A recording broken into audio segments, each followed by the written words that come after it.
Namaste. Welcome to the beginning of another live Sangha. I'm grateful to be here. I trust that you are feeling as well as you can be in this moment. And if there's any difficulties that you may be facing in your life at this time, please know that they too shall pass. And whatever you are feeling is a valid expression of what you're going through in the context of your life and the narrative that you tell yourself. Welcome. I hope you find peace and relaxation here. I hope to be your humble host, and if I'm not, hold me accountable to that. Welcome to our first guests. May we come together as fellow students of life to uplift each other, relate in one another's experiences, and share positive sentiments. Hello, dear Tiger Luna. Oh, I took a couple days off to be with my family and work on a few personal projects. Namaskaram, dear Dancing Aurora Borealis. Hello, Kali. Hello, Lone Wolf. Welcome, dear Christmas, Michelle. Hello, dear Bryce and James. But I am well, thank you for asking, Kali. How are you? Hello, Carolina. Purple Anarchy and Cave Crew Radio. Welcome.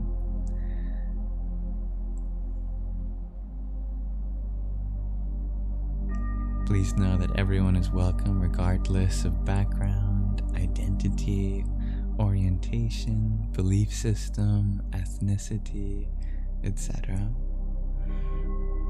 Thank you, dear James. Oh, I'm happy to be early today, dear Dancing Aurora Borealis. And thank you, Dub Darker, for your heart meme. Arihi Om Tat Sat. Hello, dear Unbearable Compassion. I'm grateful that you've been getting lots of rest, dear Lone Wolf. Let us begin with an invocation of the Shanti Mantra taken from the Taittiriya and Katha Upanishad.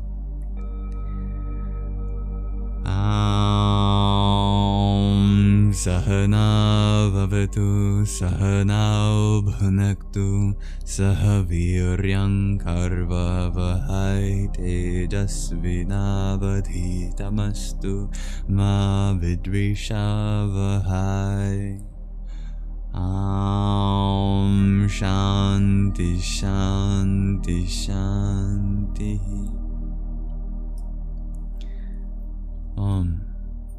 May the Divine protect us both together. May the Divine nourish us both together. May our studies be vigorous and effective, and may we not mutually dispute or hate any. May there be peace in us. May there be peace in our environment, and may there be peace in the forces that act on us. Hello, dear Giuliano. And thank you for your TikTok and Rose. Jaya Satchitananda. And thank you, dear Shakira, for the heartbeat that you sent to him. Om Bharam Bhairvaya Namo Namah. Dear Madeleines, thank you for your 10 roses. Radhe Radhe. And dear Jackie, thank you for your pair of tiny tongues. Hippie. Thanks for saying hi, dear Shakira. I'm doing well, thank you for asking, Queen Rock. Hello, Jackie. May it be so, dear Exo Lover 95. Hello, dear Madeleines. Hello, dear Matt. I'm not sure who that person is, but I'm sure I'd find something to enjoy about them. And thank you, dear Lone Wolf, for your quintet of tiny tinies. Yippee! That's right, G. It's so early that we can see sunlight shining through the tapestry through the window that I've covered up. dear Johnny. If anyone ever wants updates on, what days I do these live streams and what day I'm with my family or working on something, please feel free to join the Telegram group where I post updates, or the Discord channel as well. Both of those are linked in the link tree in my bio. Hello, dear Deej. And thank you, Her Royal Highness Zenny, for your heart me. Ram Ram. Hello, Fanny. Oh, I have listened to Alan Watts. I have enjoyed him, dear Matt. Thank you for your recommendation. Dear SIMC, you're wondering about the Rudraksha beads I'm wearing. They're seeds from a holy tree originating in the Himalayas. Welcome, dear Banjo Farts. I like your intentions, dear Exo Lover. And thank you, Banjo Farts, for your subscription. I always look forward to being your humble servant. Om Gang Ganapataye Namah. I like Ram Dass too, dear Matt. My heart has explored the cultures of India, dear David, but my body has yet to catch up. And thank you for asking, dear Michelle. I've been eating very well and sleeping very well these last few days. Thank you, Fanny. Welcome, dear Katie.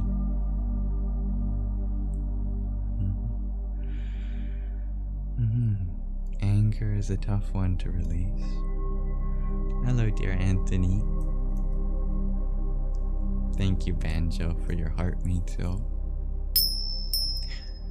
So, on today's menu, for our Sangha today, we'll start off with Shravana, the section dedicated to listening. We will listen to a stand-up comedy routine as a show and tell submitted by one of you. Then we'll listen to the third chapter together of the fourth act of The Journey Home, the spiritual autobiography. And then for Manana, the section dedicated to processing our experiences together, we'll do some Q&A. I'll have a question of the day later. And then we'll have an intermission of some poetry reading by the Sufi mystic Rumi. And then we'll end with the fifth and final verse of the Mrita Sanjeevana Mantra, which is the great death-reviving mantra from the Rig Veda. So if any of that interests you, I hope you stick around. Hello, dear JR. I'm feeling very happy and inspired in this moment, dear Zenny. What studies did I do, asks Fanny. I'm a student of life. Yeah. I will pray that you get the help that you need, dear Anthony. I only have love for you, my friend. Hari Om, dear Usha Priyaji. Thank you, dear Abel. Thank you, JR, for your GG. Om Shri Ganeshaya Namah. And Neon Jello Pack, thank you for your heart, me too. Hare Krishna.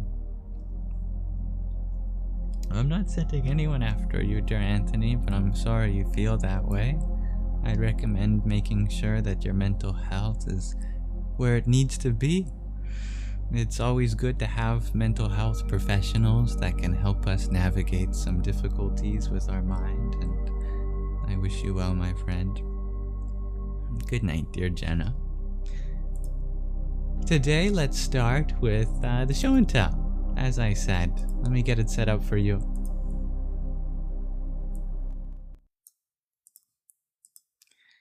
Today's show and tell comes from Karina, who performed their first comedy stand-up routine. There's a few short clips from that.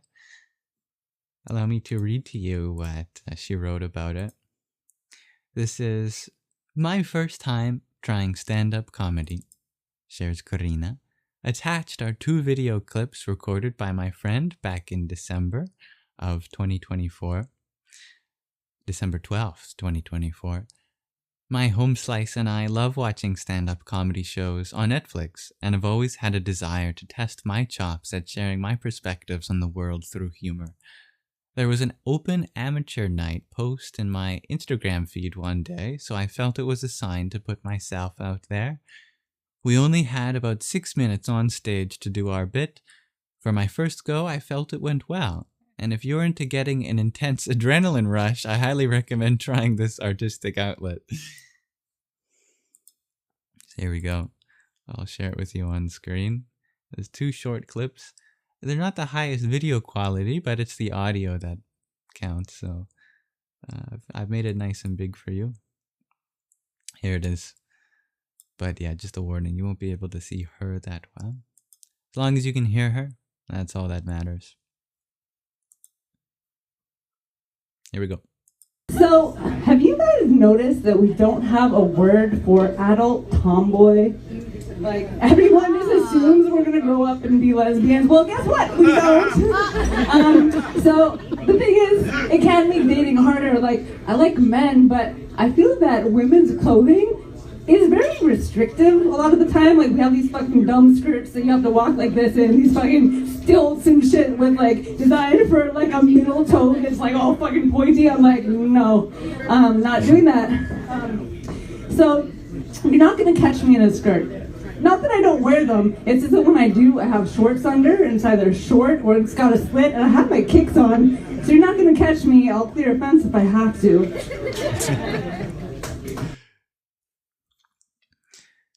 She'll clear a fence if she has to. There's the second vid.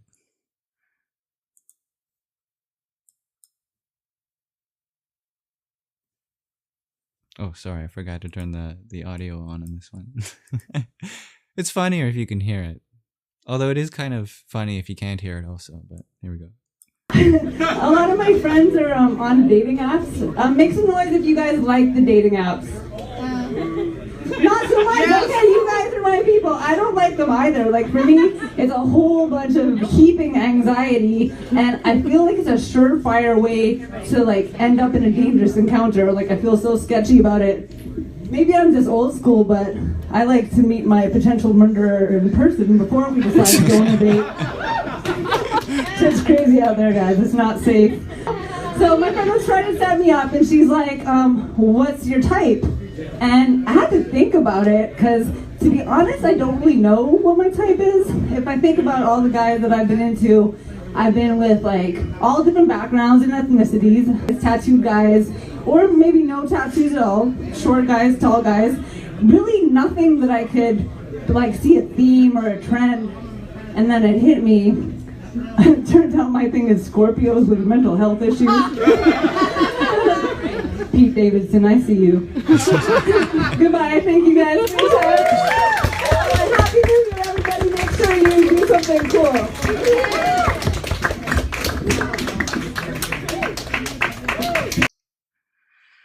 Awesome.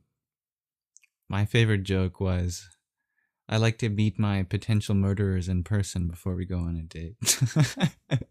Old school. I like that. That's funny. Well, I think that's awesome, getting yourself out there and trying out comedy. I mean, it is not an easy thing to get up on stage in front of people and be funny. So I think Karina did very well, and I'm very grateful that she shared this with all of us. Very inspiring. And if you ever had anything that you wanted to share on Show and Tell too, please check out the link tree in the bio where there's a Show and Tell submission form.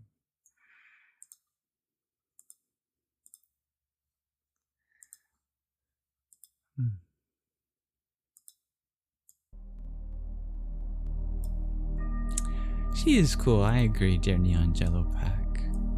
Yeah. And welcome everyone that joined while we were showing that. Yeah, way to go, Karina. I agree, Al. And thank you, dear JR, for your GG Neon Jello Pack, for your heart meat. Om Saraswatyai Namah. And dear Reina Priyaji, it's nice to see you here. Thank you for your pair of rosas. Om Kham Jahnat. How does the mantra go? Om Kham Jagnavyay Namah. Your name is Karina too. That's awesome, dear Queen Rock Forever. And Neo. Thank you for your heart, mate. Hare Rama. It's very impressive to put yourself out there. I agree, dear G. Aw, I think Mr. Rogers is a very compassionate man, and I have a long way to go to being as kind as he is, but thank you, dear Julio. Big Thug, you had asked, why is Kundalini so hard? You get extreme emotions, and it's very hard to go deep. You gotta let the emotions rise all the way. Kundalini is not so bad, it's the resisting of the Kundalini that makes it intense. If there's zero resistance, it's the most graceful, natural, and free unfolding. But if you get scared or you try to push all that stuff back down that's coming up, that's when it leads to all sorts of intensities. Let yourself be swept away by the currents. Not in the sense of losing yourself to the reaction of the emotions, but allowing them to flow freely without any judgment on your part. This means acceptance. This means allowance.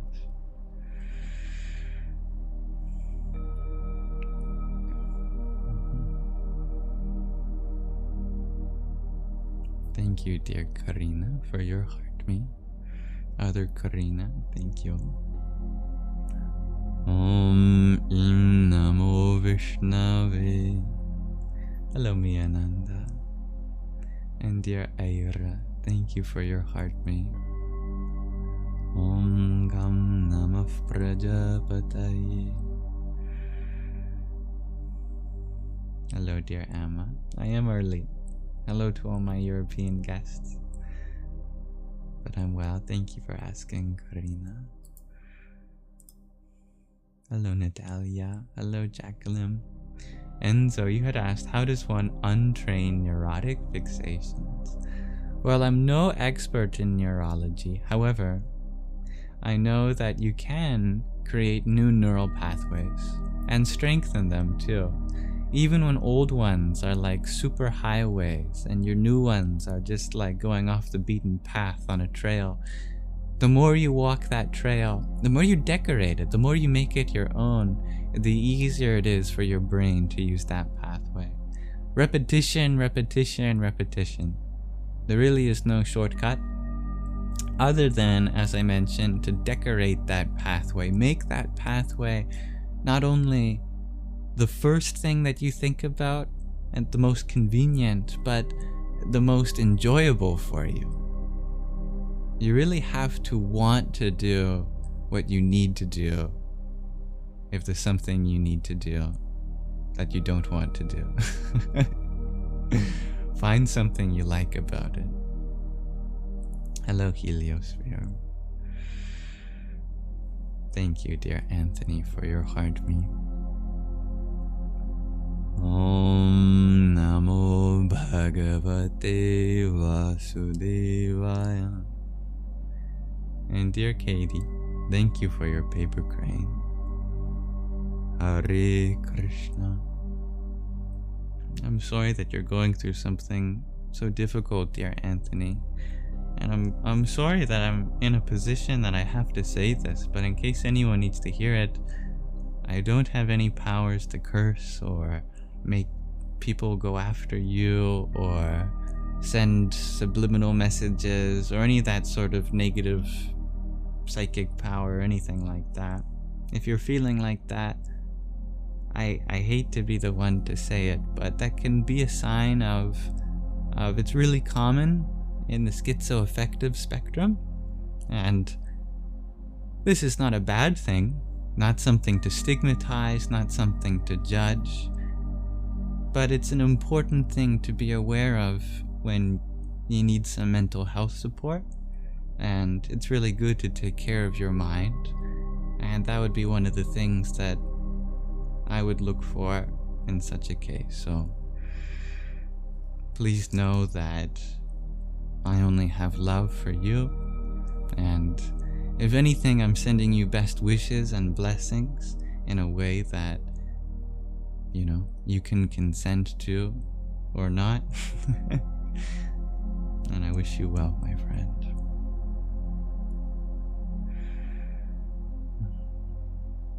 And thank you, dear Vicky.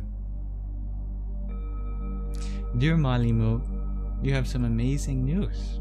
Oh, you are expecting a child. Wow, that is really amazing. I'm glad that's something you want and something that you are destined for, to bring life into this world. I'm really happy to hear that for you. I trust that you will be a good mother, and your child will be a gift to this world.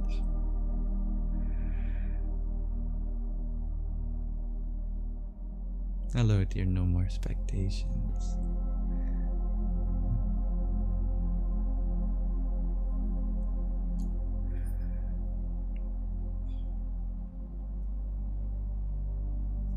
Yes, I would explore your options, dear Anthony. Don't rule anything out.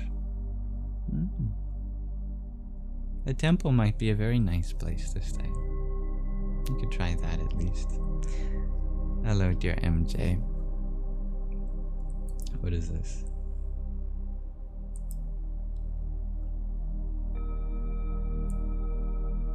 Hello, dear hip hopper.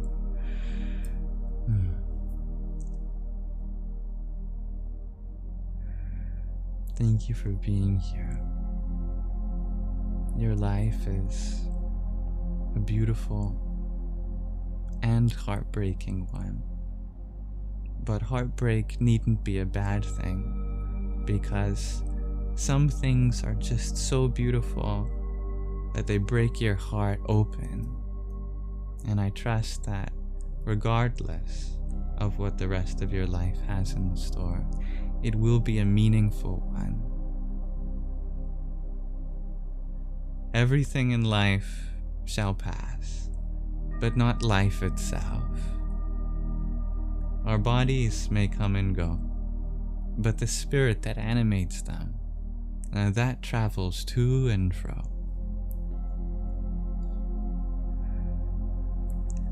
Om Arm Arlam Ashvini Bhyam Nama.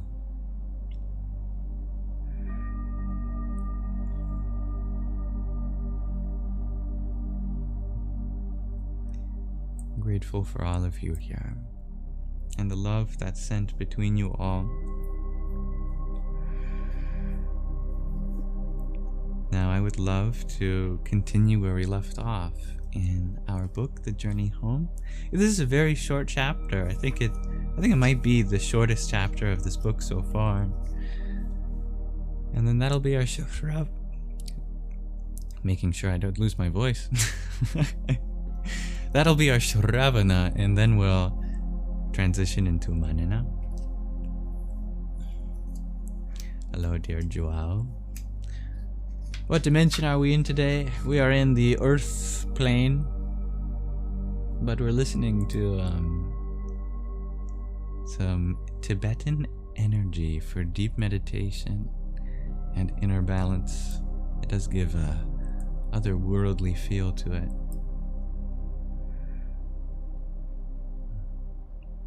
Thank you, dear hip-hopper non-stopper.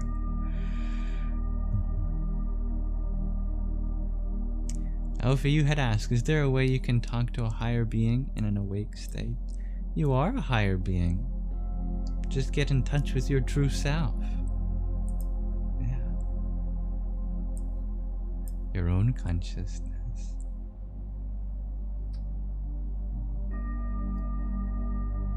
Well said, dear Holly.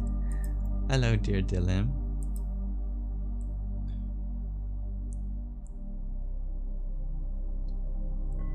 Yes, dear Miananda. That is true also. All the moments are preserved and exist eternally. Thank you, Karina for your finger heart and your friendship necklace. Om Som Suryaya Nama. Okay. Today we are starting and finishing the third chapter of the fourth act of The Journey Home, an autobiography of an American Swami. May this reading relax your mind and awaken your heart. Let's dive right into it. From halfway across the world, I could feel the anguish of my parents, helpless as they were to communicate their feelings to me. In the year and a half I had been traveling, it was very rare that I stayed in a place long enough to send my family a note, with a return address. So it had been a long time. You know what? Let me get my water bottle. 1 second. Pardon me. Excuse me. I want to make sure this is a good reading experience for you. And I forgot my water bottle. 1 moment.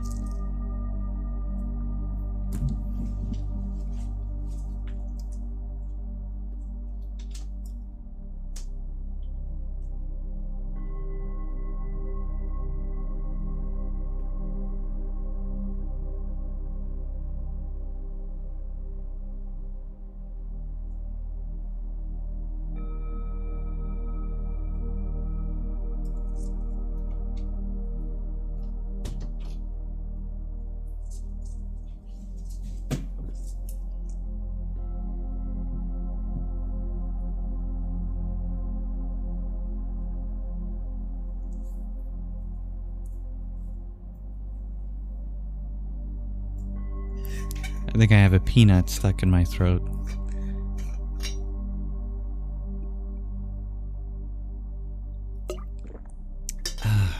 There, that washed the peanut down.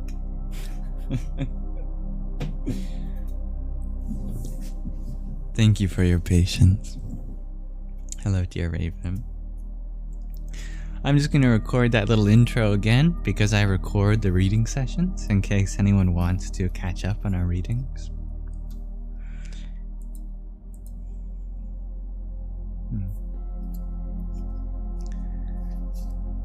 So, today we start and finish the third chapter of the fourth act of The Journey Home.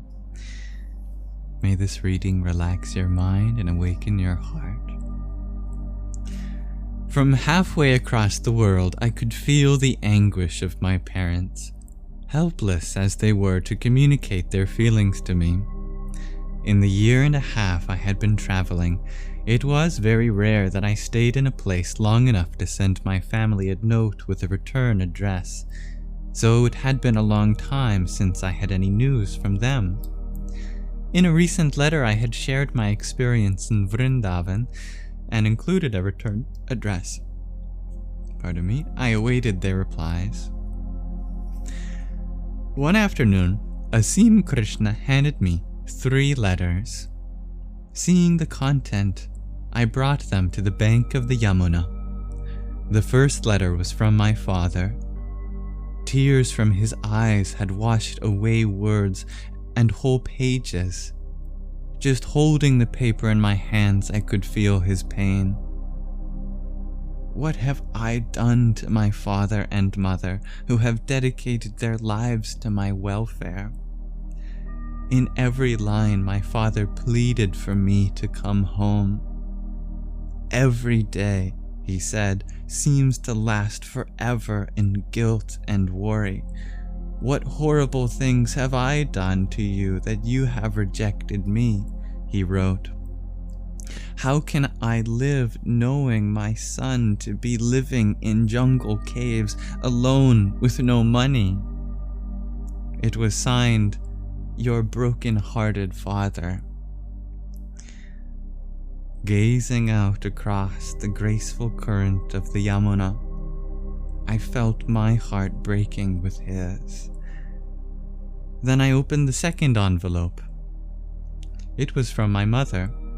She longed to know, Why are you in a foreign land for so long? Haven't you found what you're looking for yet? What are you wearing and eating? How is your health?" Throughout, she reiterated her love. The third letter was from Larry, my younger brother and dear friend. Larry was an honest and simple person, so I knew that whatever he said would be true. He described the perpetual worry into which I had cast my entire family. Of my mother he wrote, "Don't you understand a mother's love? Mom is in a state of confusion. She helplessly worries day and night about your safety." Then he described my father's condition. "Our father's hair is graying. He has aged years since you abandoned us. He stares blindly at a wall, lost in grief, thinking of you. All alone, living in caves and jungles, he cries, 'Do you want to kill your own father?' Is this your idea of religion? Maybe you don't care if he lives or dies, but we love him. If you don't come home, you will be held responsible for his death." My internet connection went out there. If my connection has returned, please let me know.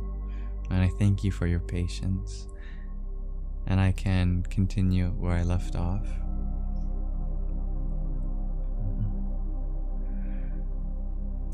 My heart pounding, I silently prayed for guidance.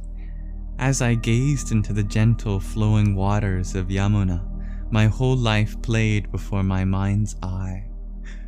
I felt so grateful for my family's affection and hated to cause them pain, but this burning in my heart for God's love was stronger than anything else. I could not expect them to understand.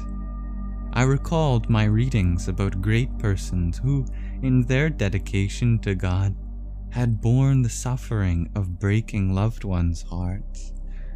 Upon hearing the call of God, Abraham was willing to sacrifice Isaac, his beloved son. Hearing his calling at Gethsemane, I don't know how to pronounce this biblical place, sorry. Gethsemane, Gethsemane, Lord Jesus accepted crucifixion, while his mother Mary wept bitterly beneath the cross. His apostles, too, left everything behind to heed his call. Hearing that same inner call, Prince Siddhartha Gautama left his loving family in tears as he disappeared into the forest to travel the path of becoming the Buddha. When the inner voice of God called for him, Shankaracharya, the greatest proponent of the path of non-duality, left home, breaking his poor mother's heart. And for our sake, Lord Chaitanya left his widowed mother in pools of tears. These saints and avatars, dissensions of the divine, are great, I thought, and I am small, yet a calling, this longing for the divine, has overcome me. I spent the day on the bank of the Yamuna praying for my family and praying for guidance. The next morning in the temple courtyard, I sat at the feet of Bon Maharaja and presented him the letters. Tears welled in his eyes as he read them. For a long time he stared across the courtyard, lost in thought. Then he turned to me and spoke. "Long ago, when I was about your age, I accepted a life of renunciation. This caused my father and mother unbearable pain. It was a great test in my life. To break the hearts of your loved ones is often a price you must pay to accept a life of exclusive devotion. But you will see, in the passing of time, they will understand and appreciate your life. In fact, they will be proud of you. In the meantime, there is no restriction in the sadhu meeting his father or mother. You must search your own heart. In my reply to my father, I wrote, "My dear father, on receiving your last letter dated September 14th, 1971, a painful sensation melted into my heart. Listen to what I say, not with ears, but with your tender heart. Each man must choose what he believes to be the most sacred path to follow in his life. If a man does not follow what he truly believes in, his life will have little meaning. With all my heart and all my soul, I believe that the highest purpose in life is to live a life devoted to the one God who lovingly rules over us all. We are servants of the same Lord. I believe that the root of all man's quarrel and suffering is his forgetting that highest truth. Since ancient times there have always been politicians, businessmen, soldiers, etc. And along with these there have always been those treading the path of truth and living a religious life. But today, everyone has become so engrossed in satisfying his material hunger that God has been all but forgotten. Is it not true that the noblest man is he who is humble, honest, righteous, and respectful to all fellow beings? This is a religious life in its truest sense. I believe that this is the life that I must lead. Please trust that all I am doing is striving to lead a life free of malice. For a man of my temperament to enter into the business world would result in a life of no meaning or satisfaction. For when a man fights his own inner nature, he ruins himself. At present, I am rather unsettled. Please, I beg you to give me a little more time to secure my convictions. At that time, we will arrange to unite once more. I will keep in touch with you. In America, many parents of sons are suffering the great pain of separation to the army for 2 to 4 years, where their son endangers his life for a cause rooted in hate. I pray to you only to have faith that what I seek is for the good of all. Bless you, my loving Father. Bless your tender heart. I will soon tell you my plans, very soon. Richard, Vrindavan, India, September 30th, 1971. To my mother, I wrote a letter describing my eating habits and what I was wearing, assuring her I was in fine health, and trying to explain my choice to search for the meaning of life. I thanked her for her loving concern and wished her peace. I knew that they could not comprehend my calling. My naive words certainly perpetuated their grief, but I had a simple faith that God understood my heart and would extend his loving hand to help them. Thank you for listening. That was the 3rd chapter of the 4th act of the journey home. If you have any insights or if that brought up any discussion points, I'd be happy to go through them with you. But I look forward to exploring the 4th chapter of the 4th act of the journey home with you next time. That concludes our Shravana, the portion dedicated to listening. I'm very grateful that we got a chance to listen to Karina's stand-up comedy routine as well as that book. Great beginning to our Sangha today. Let us transition now into Manana, where we can discuss whatever is in our hearts and minds. And I welcome everyone that joined while we were listening to that chapter.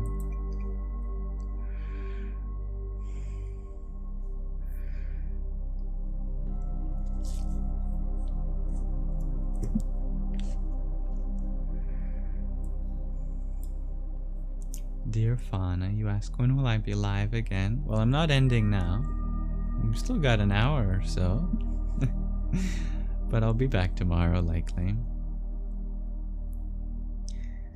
Thank you to those who sent a gift while we read, too. Dear Usha Priyaji, thank you for your hand hearts. Om Namah Parashaktaye. And for your woodland wonder, that's very cute. Thank you, dear Danny, for your heart me. Om Vastudevataya Namah. Dear Jackie, thank you for your woodland wonder. Om Ashvinibhyam Namah. Dearest Tattvamasi, thank you for your quintet of roses. Om Namo Bhagavate Dakshinamurtaye Mahyam Medham Prajna Prayacha Swaha. Namaste, dear Oren. Thank you for your heart me team cheers, as well as a team bracelet. Om Bhurmhuvaswa Tatsaviturvarenyam Bhargo Devasya Dhimahi Dhiyo Yona Prachodayat. Thank you, dear Banjo, for the mark of love, the two of them, in fact. Om Narayanaya Vidmahe Vasudevaya Dhimahi Tanno Vishnu Prachodayat. Thank you, dear Fabio, for the heart me you sent. Om Ram Brahmane Namah. Alicia, thank you for your tiny Yippee! And Andy and Girl, thank you for your tiny too. Yahoo! Welcome, dear Donsuela. Good evening, dear Etol. Oh, Starry. Hello, dear Ranjit. Good evening, dear user 545. Hello, dear Ellers. You share that you have a worst cold ever. You need a prayer. Oh, I'd be happy to give you a prayer. When you are cold, give yourself nice warm soups and teas. Get under the blankets. Get some sun if you can.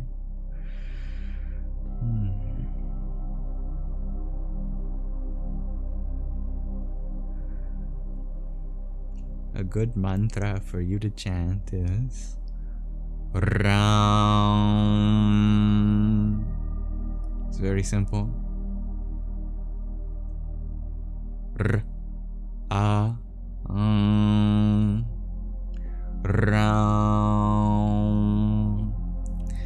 That is the bija mantra associated with fire, digestion, fever.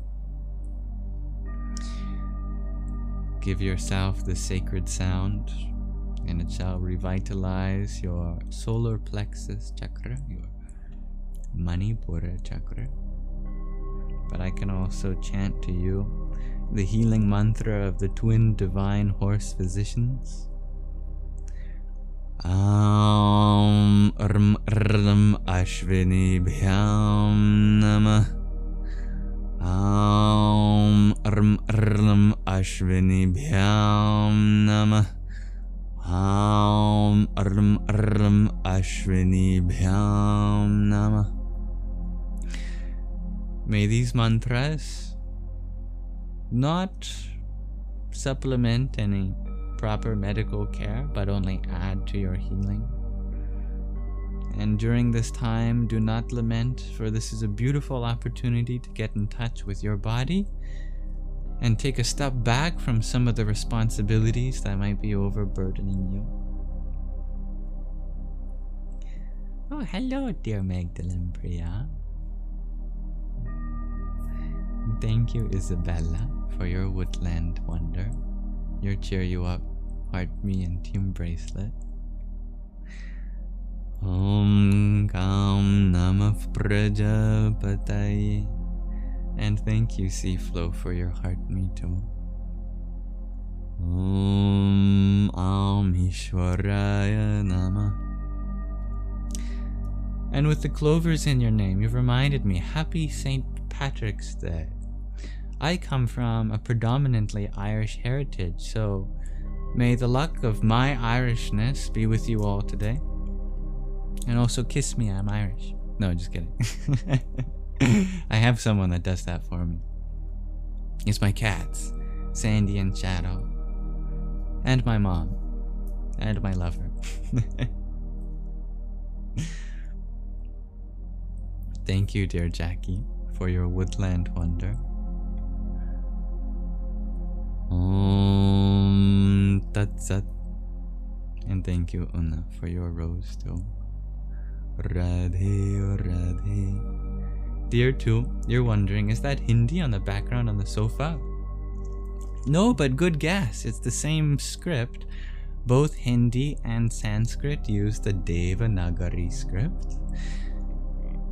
This is Sanskrit in this little sunflower here for Radhe. Oh, you can't see, sorry. The microphone's in front of that. I'll use this sunflower.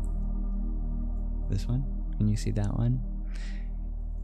This one says Radhe, which means O Radha, which is a form of the Divine Mother. And then below that it says Gurave Nama, which means salutations to our teachers, to our gurus. To our gurus. It's a tapestry of traditions that are inclusive to all. Oh, sorry, my live stream is glitching. Please let me know when it has returned.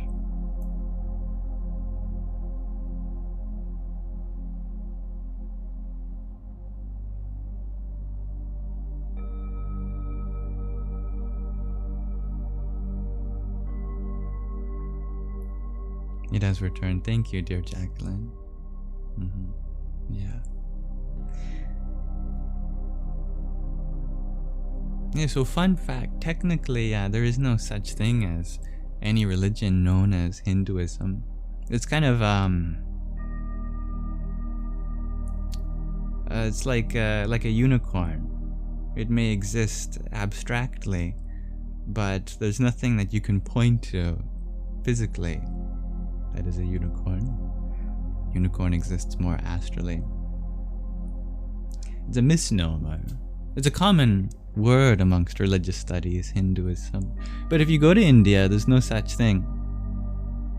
What you'll find is a tapestry of many different spiritual traditions that are called by outsiders Hinduism, but as an insider to any of those traditions, there usually actually isn't even a name for what's practiced. There is no exclusive identity under some term. It's just a spiritual path that anyone can be on.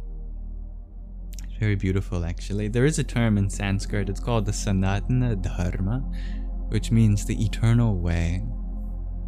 I love that. Dharma is a word that can be translated in many different contexts. In this context, it refers to a way or path, and Sanatana means universal or eternal.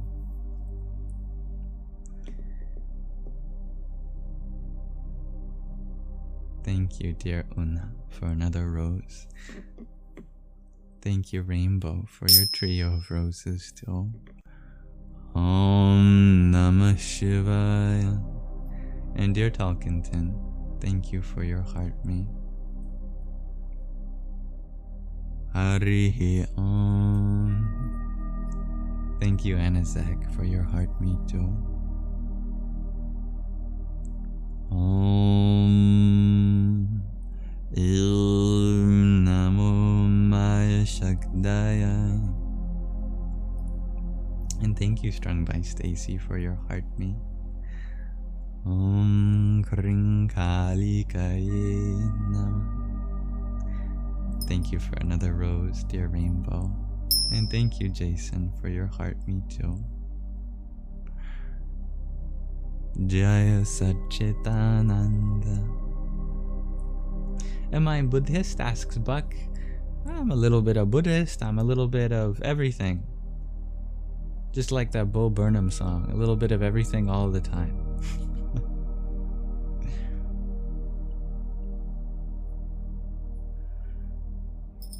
Fauna, you had asked, how did I learn Sanskrit? You would love to learn yourself. Well, I started just like you are, in a context in which Sanskrit terms are being shared, and I use them often. And if you ever want to pick up on these things too, then naturally, just by being here or in any other Sangha, you shall too. But the internet is a treasure trove. Unfortunately, most colleges don't offer Sanskrit, and there's no Duolingo for Sanskrit at the moment. But there's lots of online resources. One of the best ones is actually ChatGPT, and that's because OpenAI, one of their founding goals is to push the development of computational philosophy. So because the largest source of philosophical literature is written in Sanskrit, that OpenAI has trained all of their large language models on a huge array of philosophical texts written in Sanskrit. And that includes the models used to run ChatGPT. So ChatGPT is actually really well versed in Sanskrit. And not just classical Sanskrit, but Vedic Sanskrit that stretches back like 3,500 years at least. Yeah, Sanskrit is very ancient. It is the oldest Indo-Aryan language from the Proto-Indo-European family tree. Very, very ancient. And still spoken today. It was never a lost language too, which is an extra fun fact. Still being used as a liturgical language of many texts.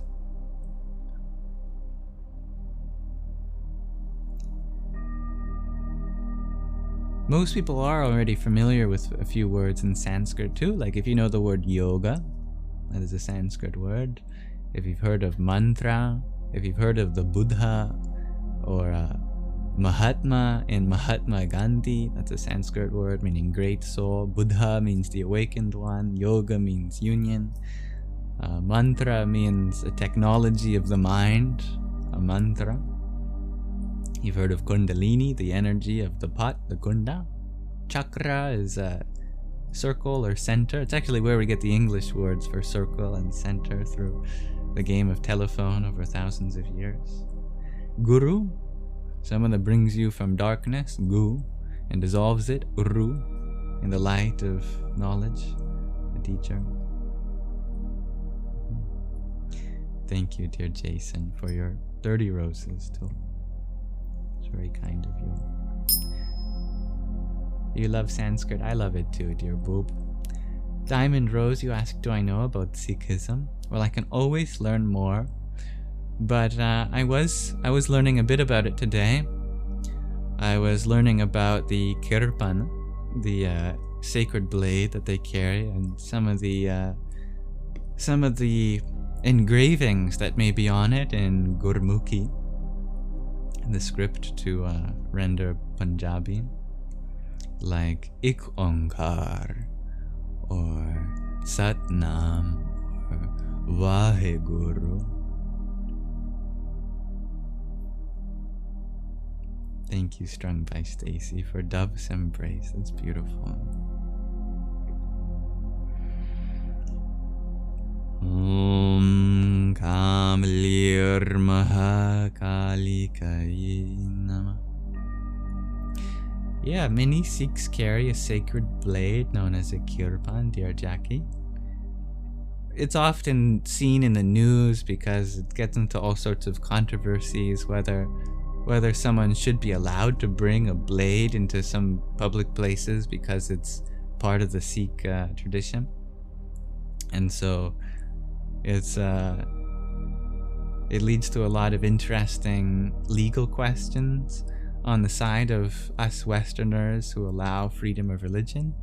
And it also leads to a lot of interesting questions on the side of the Sikh faith, whether or exactly how they should carry this if for whatever reason they weren't allowed to carry it in some place. But it's not for offense.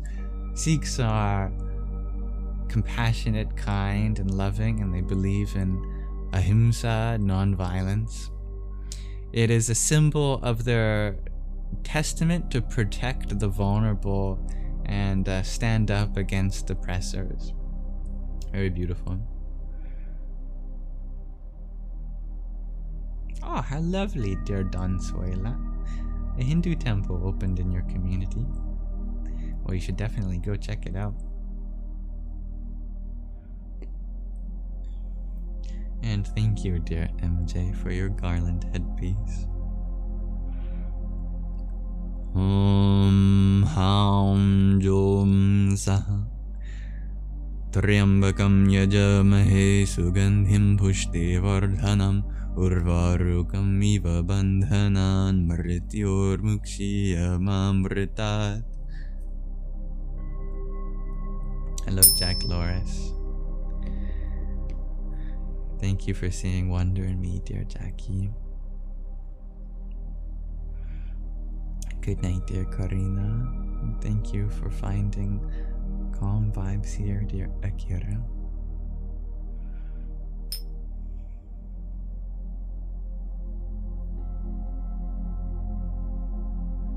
I'm doing well, thank you for asking, dear Jack. Oh, that is a top tier mantra, dear Gerard. Om Loka Samantha Sukhino Bhavantu. May all beings in all worlds be happy.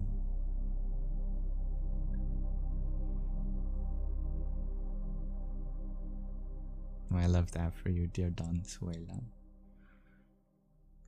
Dear Raven, you have made peace with the depleted dopamine feeling. Do I know what you mean? I know exactly what you mean, yeah. If you can come up with a way to reward yourself beyond what your body and mind feels, then you have truly succeeded at life. That is true tapas, austerity. Hello, dear Holly Hunter. Oh, I'm grateful you find anything in me worth learning. I like to learn with you all too. And thank you, Fana, for your rose.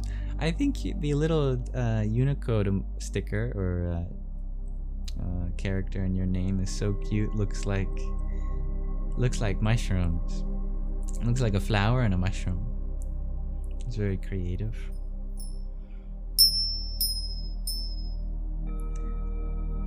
Strung by Stacy, you've been purging items from your home in anticipation of a move.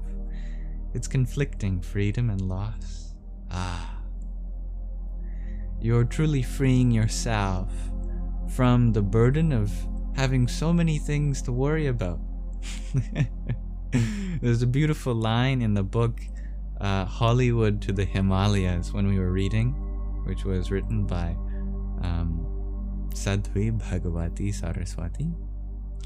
She was saying about how we carry so much stuff with us everywhere, and we think it adds to our life, but whenever you have to move, just as you are in a situation like they're strung by Stacy, then you realize how much of a burden our possessions really are.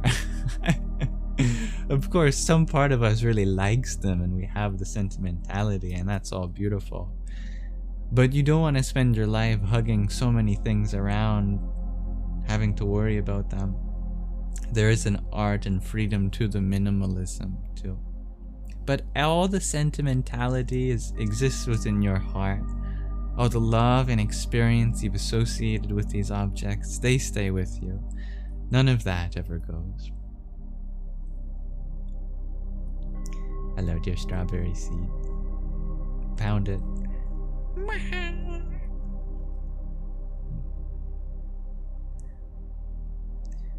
Now, I have a question of the day for you all, if you are interested. And oh, hello, singular period. RSG. Rusug. My question of the day today is, what is our responsibility to our parents and guardians? And this is excluding parents and guardians that weren't really parents or guardians. You know what I mean? You know. I'm talking about the beings in your life that actually feel like parents and guardians to you, because I know not everyone has the privilege of having the people that call themselves your parent or guardian actually fulfilling their role to you. So for the beings in your life that do act as a parent or guardian for you, what is our responsibility back to them? I'm curious to explore that with you.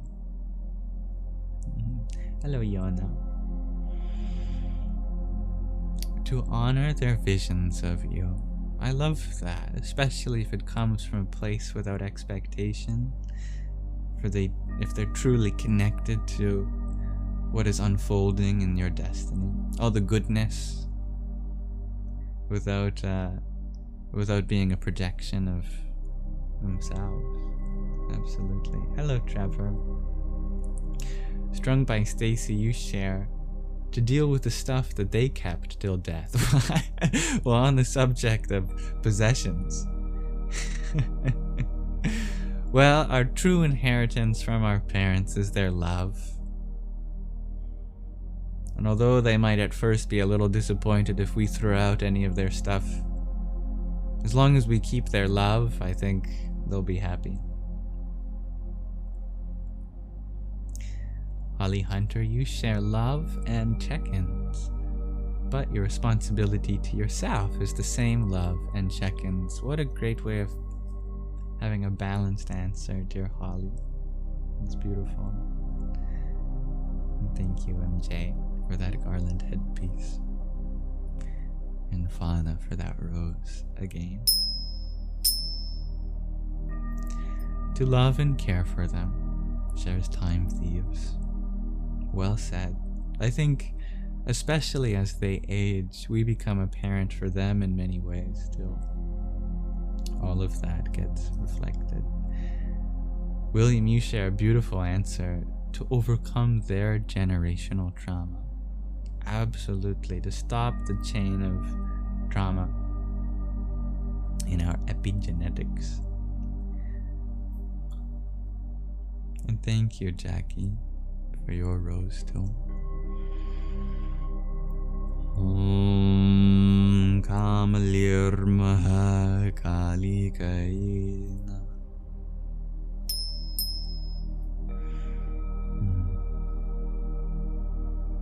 Dear Raven, you shared that you like to be kind to those responsible for you, but you don't believe you have any inherent responsibility to them.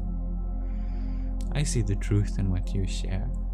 I think true parentage and guardianship is to give your children complete liberty to be the people they want to be.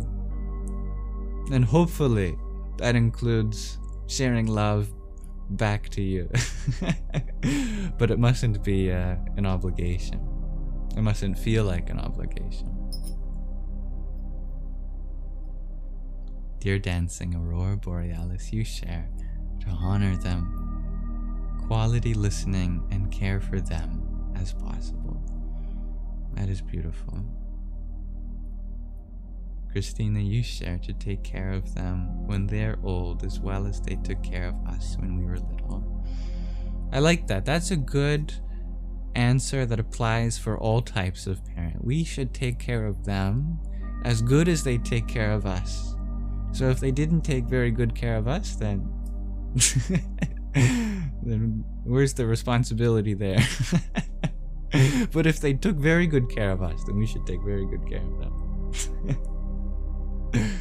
Maybe. I like that too, dear Boop. You share breaking generational curses, showing them we can take care of ourselves, and patience in reciprocity. What a beautifully worded answer. Thank you for that, Boop. Dear Gregarty, you share to try and guide them in a way as they once guided us. I like that. Yeah. I do think there is a responsibility for children to teach their parents how to be children again. You know? Sometimes adults forget.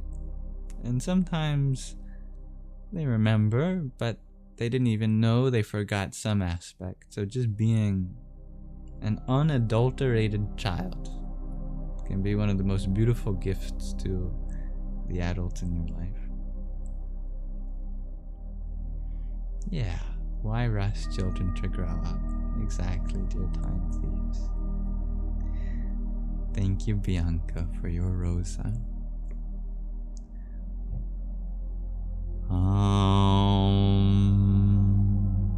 Tam Namaschandraya. What a great observation, Don Suela. Allow me to echo that. Everyone here is so wise. I am learning from all of you.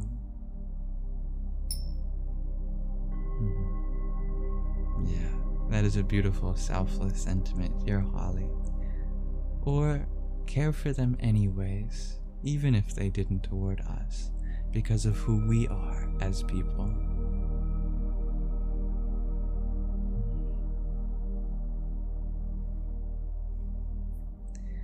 And Riri, you share to be yourself and not a copy of them, to show them new perspectives. I love that. What a great answer.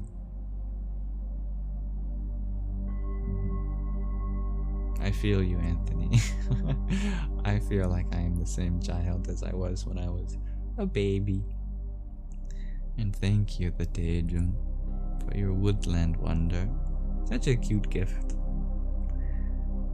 Om Som Sumaya Nama.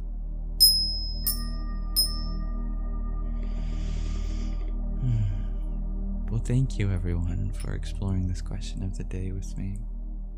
If you still have an answer that you're typing, you're welcome to share it. I'm just going to minimize the text for now. Your inner child is always nearby. I like that, Christina. And I know, right, Riri, the woodland wonder is so adorable.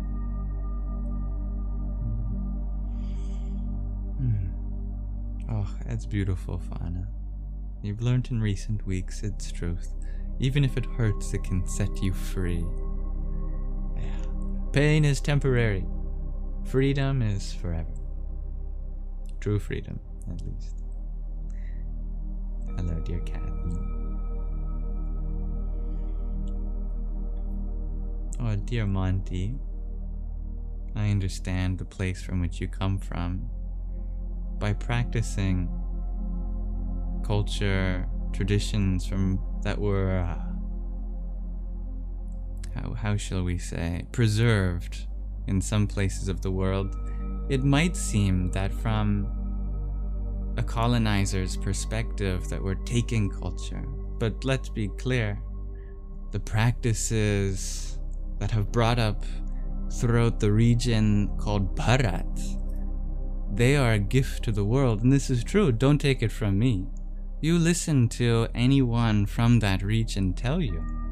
The Sanatana Dharma is a gift to the whole world. It's not a replacement for anyone's culture, it's an addition.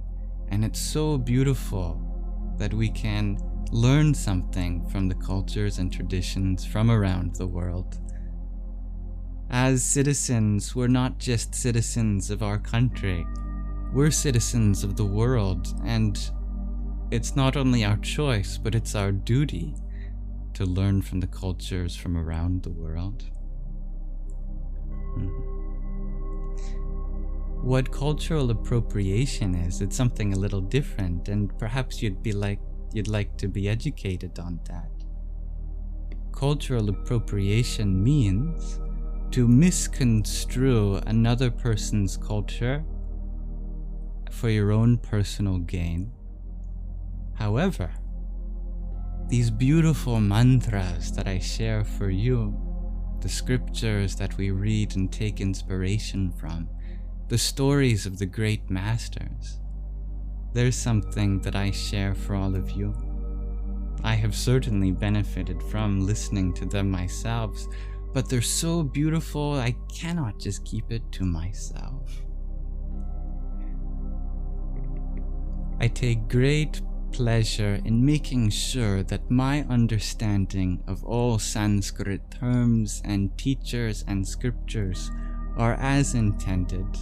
And if you are well versed in any of these scriptures or languages or learned of these masters, then I'd be very grateful for you to correct me or teach me how I can be more authentic in representing it. But I can tell you that every Indian that has passed through this live stream thus far has only shown affection for the culture of the Sanatana Dharma that we all share. And I'm not the only Westerner that has an appreciation for the spiritual tapestry and heritage of India. For example, 2 books that we have read have been from Westerners that ended up finding their spirituality in India, including the one that we're reading right now, called The Journey Home. It is written, as you can see on the title, by an American who later became a Swami. And a Swami is a Hindu monk. You don't just become a Swami by culturally appropriating. You have to go through the process of being accepted by a teacher. And I can tell you that today, Radhanath Swami is a very accepted and well-renowned American teacher of the Sanatana Dharma, as is Sadhvi Bhagavati Saraswati when we read her book, Hollywood to the Himalayas.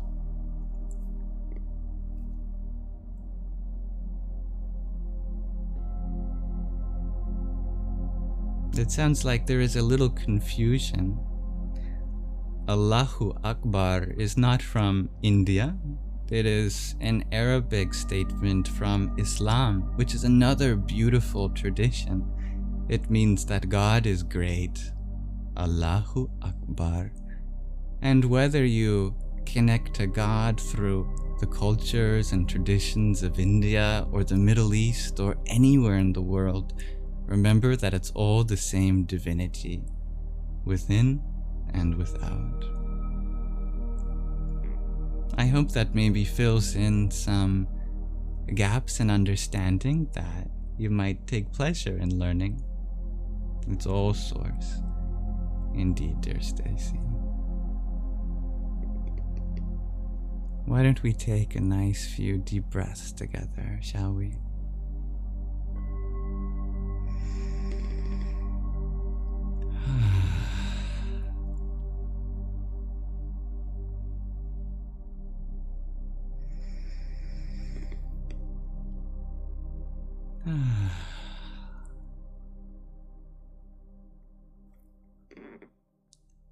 Om Shanti Shanti Shanti. Om. May there be peace in us. May there be peace in our environment. And may there be peace in the forces that act on us.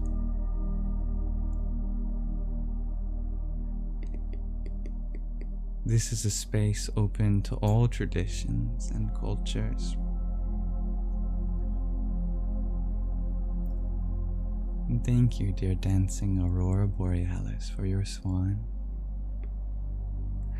Soham Hamsa. And thank you, dear Reina Priyaji, for your trio of roses. Pardon my hiccup.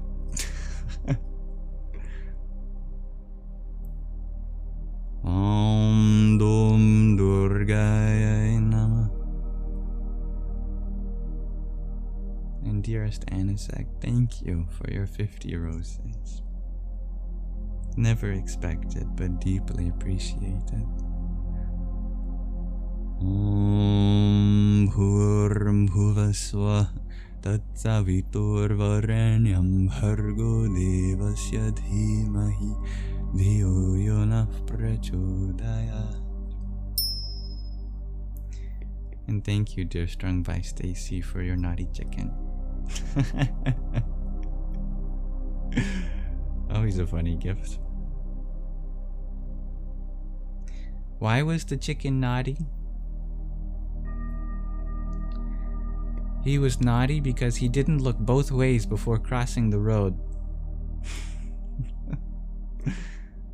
Om Namah Pashupataye Namah. Comic relief. Yeah. Did I answer my own question? Ask Boop. I don't think I did. Thank you for reminding me. What is our responsibility to our parents and guardians? I felt like all of you answered that question so poignantly I didn't even think to add anything, so thank you. But off the top of my head, I can say that our responsibility is to take their virtues and work on them. I'm very blessed to have very wonderful parents. I know not everyone has that privilege, but at the very least, if there's anything good about our parents and guardians, let us take from that and continue to refine that. And the things that maybe they weren't so good at, let's refine those things too. Refine all those aspects and make it ours. Do I ever get angry? Asks Yona. If I do, I try to recognize that that's my limitation, because I know that in my life, the times that I've been angry has almost always been in a way that wasn't helpful to myself or others. Even though it felt perhaps gratifying in the moment, I almost always regret it after. So if I can try to recognize my anger in the moment that it arises, ask how else can I express myself than from a place of being hurt, from a place of peace, that almost always adds to the situation. It isn't guaranteed. Just as anger isn't guaranteed to be harmful, there are specific times and places where it can even be helpful. So too, there are times and places when being peaceful in your words might not be helpful, but most of the time, if I would bet, I would make a lot of money on coming from a place of peace being what's needed to resolve some situation or conflict. As difficult as that may be, most of the time.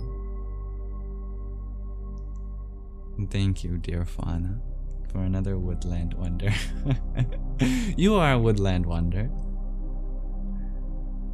Om Shrim Mahalakshmi. Dear Amiri, you ask, have I considered the Bible? Yes, I love the Bible. There are beautiful spiritual truths found in all the words of all the scriptures. I have the Bible in front of me, actually. In fact, I have a very old copy from, I think, my great-grandmother. It's called the Jerusalem Bible. It even has the apocryphal text in it. You can see it's massive.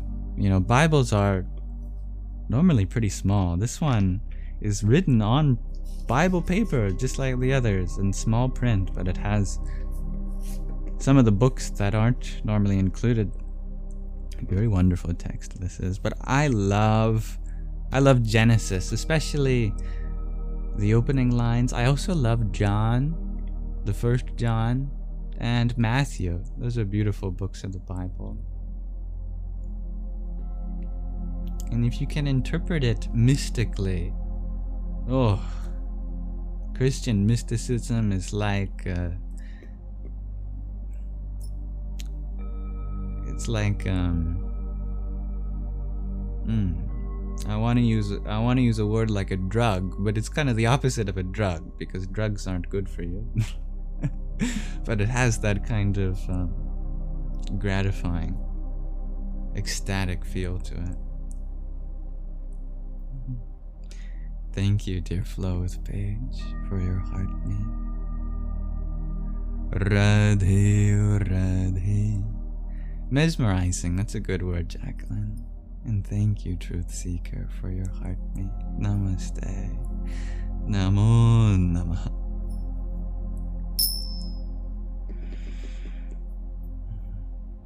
It's beautiful and very honest of you, dear Yona. What is my religion? Asks Nathan. I don't have one, but whatever yours is, if you have one, you can consider me to be a part of it. In the sense that whatever belief system you have, it is my duty that whoever is before me to see the truth in your perspective. Magdalene Priya writes, I am finally seeing some flowers bloom within my area, and they are so lovely. Oh, I'm so happy to hear that. Lots of flowers are blooming where I live. I'm so grateful for spring. Oh my goodness. And hello, dear Lena.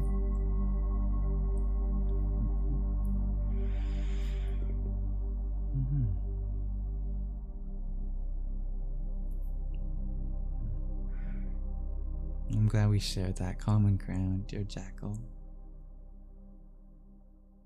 Oh, that's beautiful, dear Strung by Stacy. Music can be a very reverential thing. Yeah, there's cherry blossoms where I am too. They're so beautiful, dear Jackie. I'm very blessed to have a cherry tree in my backyard. A really big one that all the animals eat from. The bunnies, the squirrels, the raccoons, the birds, and the humans.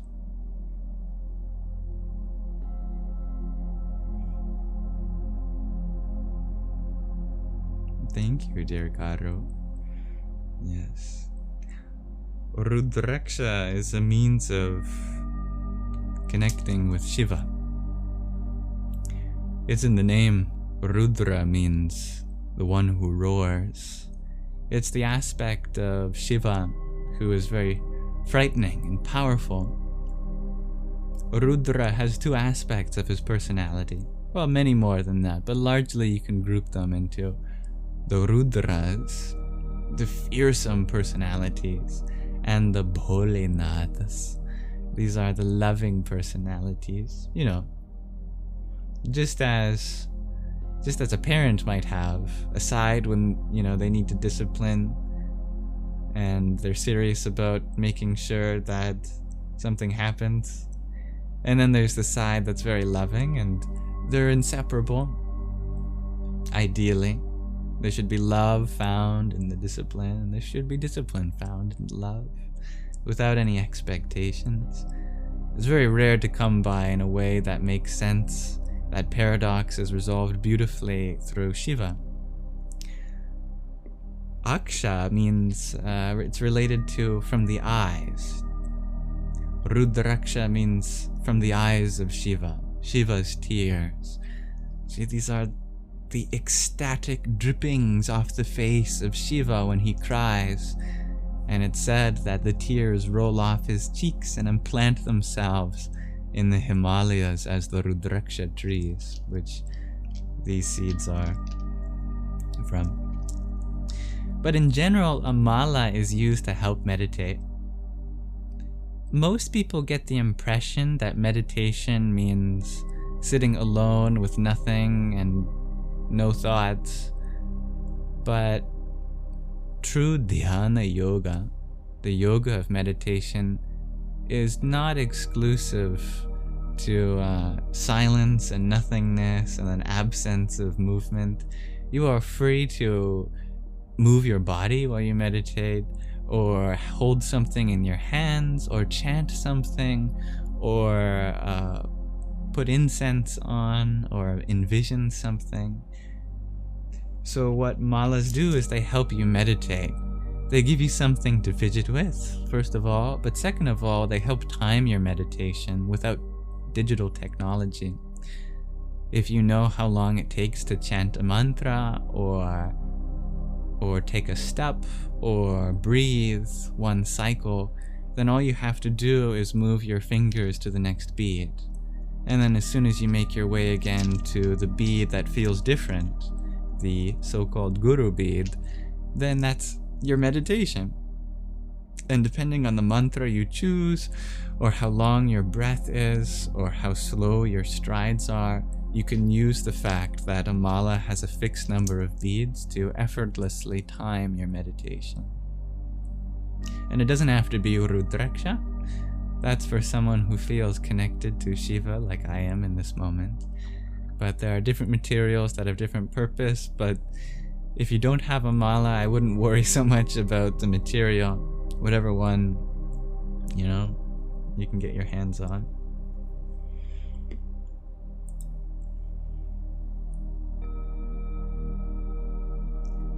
Thank you, dear Talitha, for your heart me.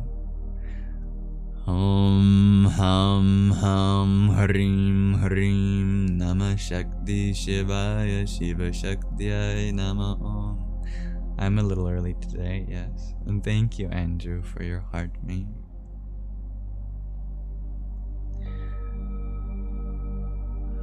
Om Namo Bhagavate Rudraya. Hi, Stevie G.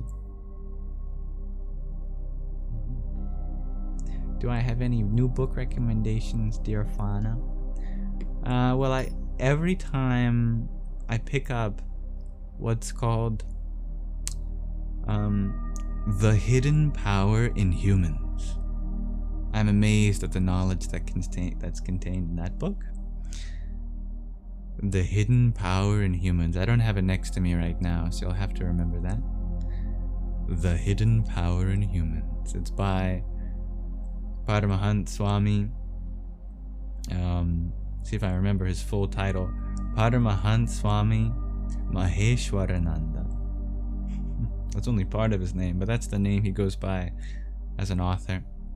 The subtitle is Chakra and Kundalini, if you're interested in that sort of stuff. Dear Boop, do I remember how to say the Om Peace Peace Peace mantra? You're also wondering about Radhe. So Om Shanti Shanti Shanti. That's the triple peace mantra. Shanti literally means peace. Shanti. Om Shanti Shanti Shanti. And then Radhe, which is in this rose or this sunflower, that means O Radha. Radha is a name for the greatest devotee of Krishna, who is the all-attractive one among the Indian forms of the divine. Radha was a devotee that was so strong in her devotion that she became divine. Because some people wonder, Krishna is mentioned in some pretty ancient scriptures, but Radha isn't. Well, that's because Radha wasn't always around. Her love for Krishna was so potent that she ended up becoming Krishna's other half through her devotion. And that's the spirit of Radha. So when we call out to her, Radhe or Radhe, we invoke her blessings for similar bhakta. Thank you, Fana, for another pair of roses.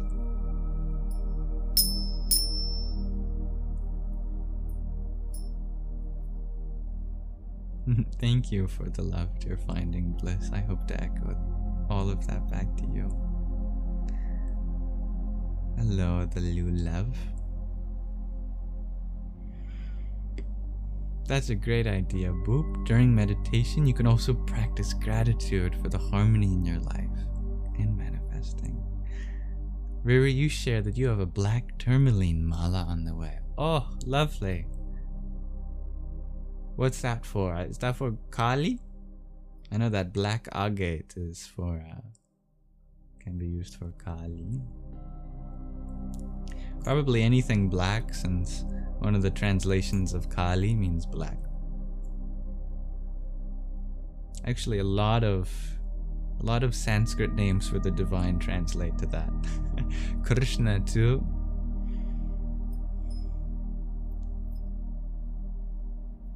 Dear Carol, you're wondering if I've heard of the Yoga Sutras of Patanjali. I actually have that book open behind you. It's on a stand, propped up.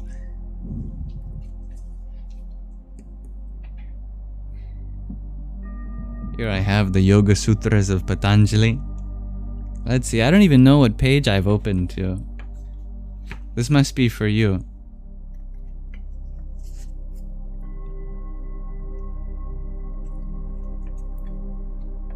Ah, yes. Yes, this is the verse where Patanjali describes the optimum yoga posture. It's 3 words. Sthira sukham asanam. That your asana, your seat, should be sthira, should be steady, but also sukha. It should bring you joy. It should be comfortable. It shouldn't bring you pain. Sthira sukham asanam. The best meditation posture is steady and joyful.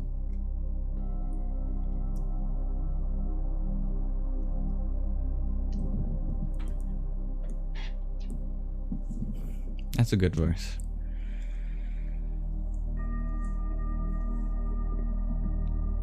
Thank you, Water Wind, for your heart me. Jai Yogi.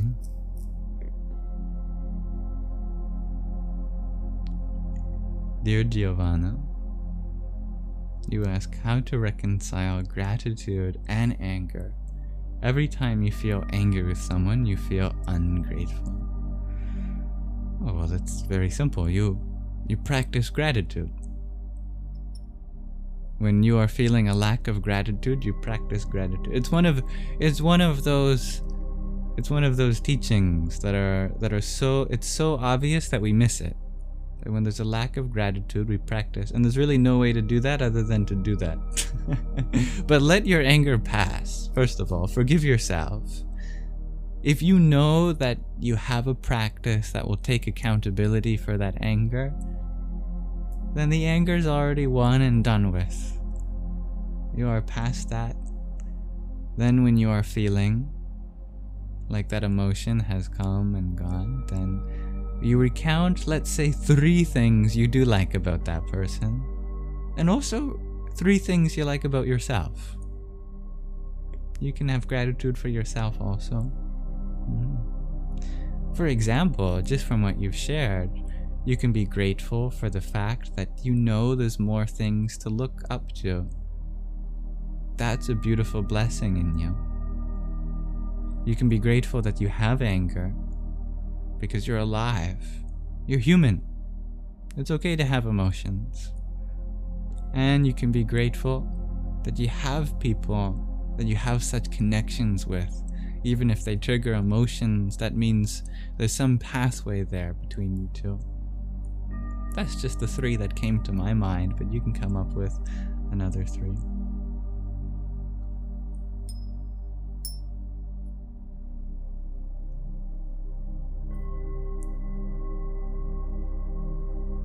You think that was for you, to be honest, dear Carol, as you always feel uncomfortable in meditation physically.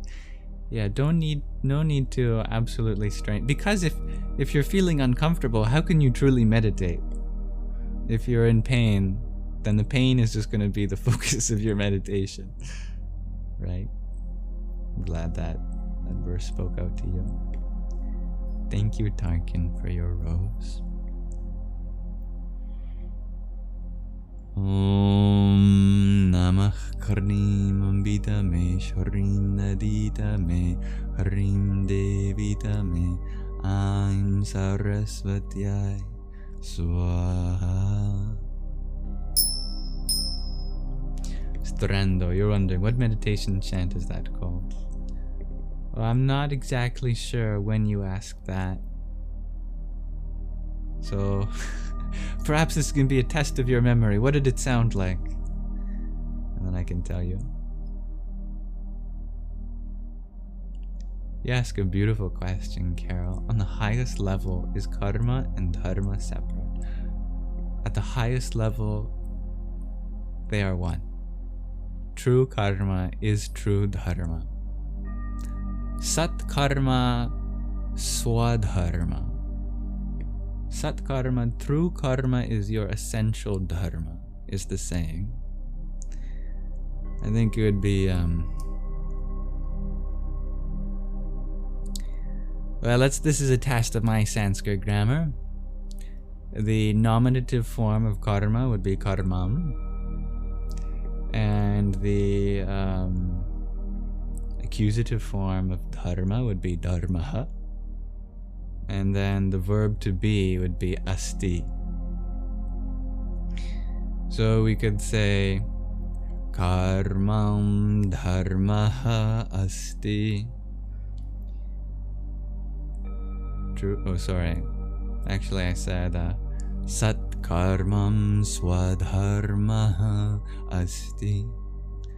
True karma is your essential dharma.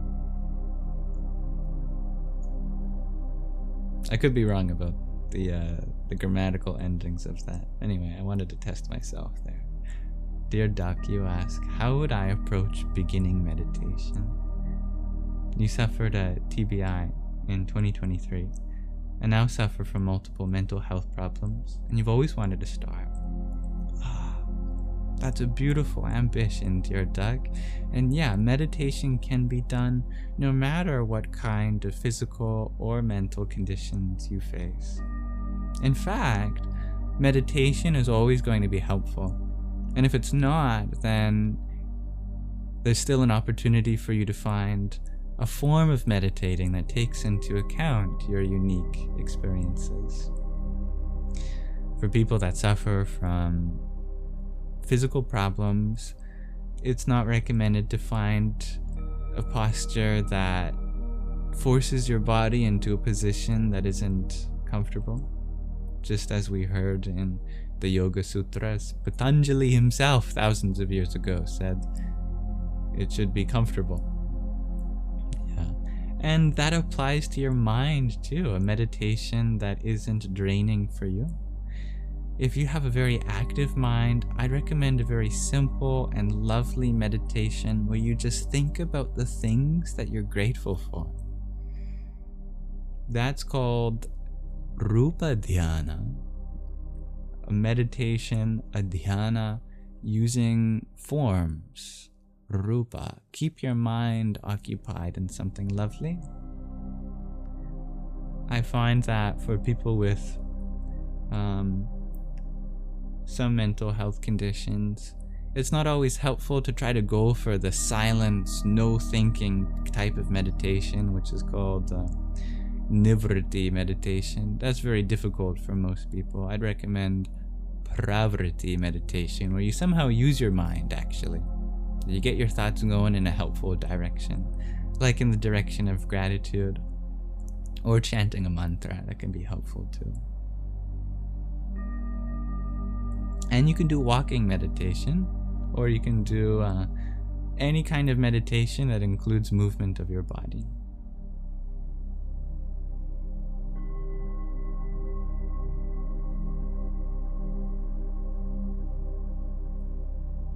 Thank you, dear Xander, for your finger heart. Here's one for you. Om Ham Yum So Namah Shivaya. Yeah, moving meditation like Qigong is very helpful indeed, dear Karo.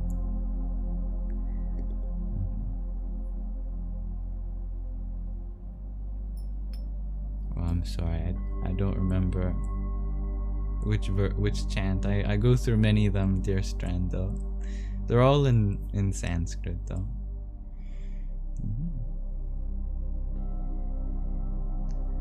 Dear Nyler, you ask, what's my MBTI type? I don't know. I've taken it before, and I'm sure that it changes based on the day, because psychologists today understand that there is no fixed personality type. You can go through phases in your life where you have predominant qualities in the ocean model, for example, in openness, conscientiousness, extroversion, agreeableness, and neuroticism. Those are the 5 things that modern psychologists agree do show up in tests. But they also change, and they change throughout the course of your life, so I don't know. In general, I hope to be open, conscientious, agreeable. I hope to find a balance between my introversion and extroversion. And I hope to bring healing to any of my neuroses.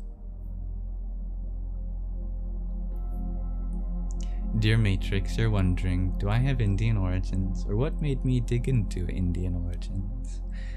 I don't have Indian origins, at least not in this life. Okay. That was the only time my Indian accent comes out. Some people say I have an Indian accent. I tell them they have no idea what an Indian accent actually sounds like. But the truth is that the culture and spiritual tapestry of India is so incredibly profound that it's hard to stay away from if you are on the spiritual quest.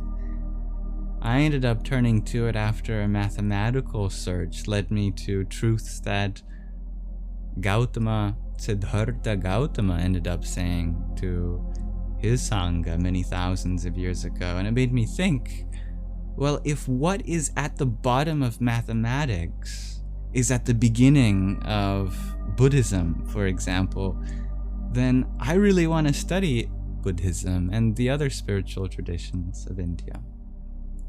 So mathematics, ultimately, actually.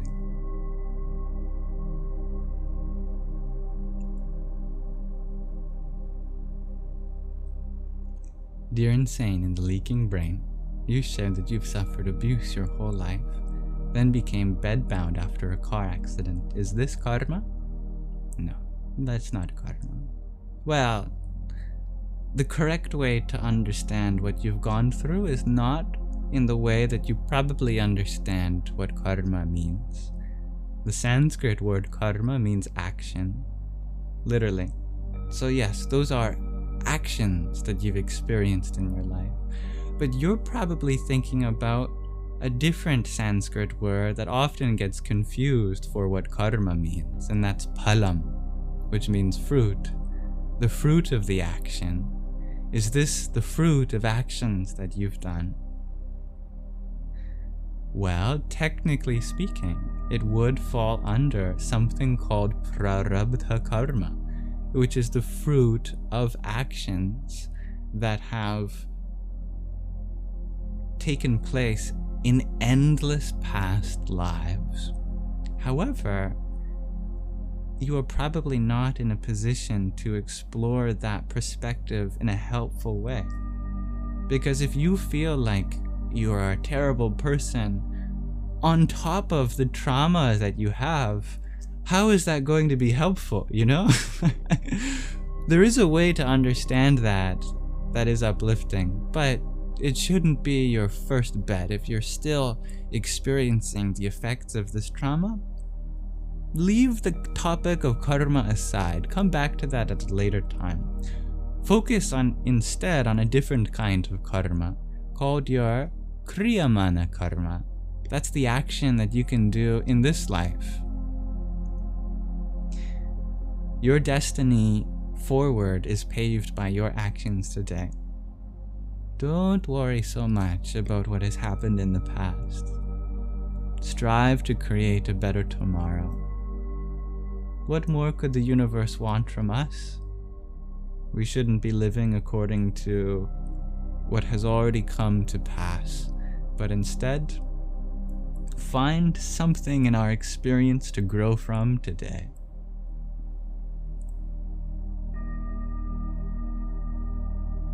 I'm very happy to hear that meditation helped with your illness, dear Mr. No One.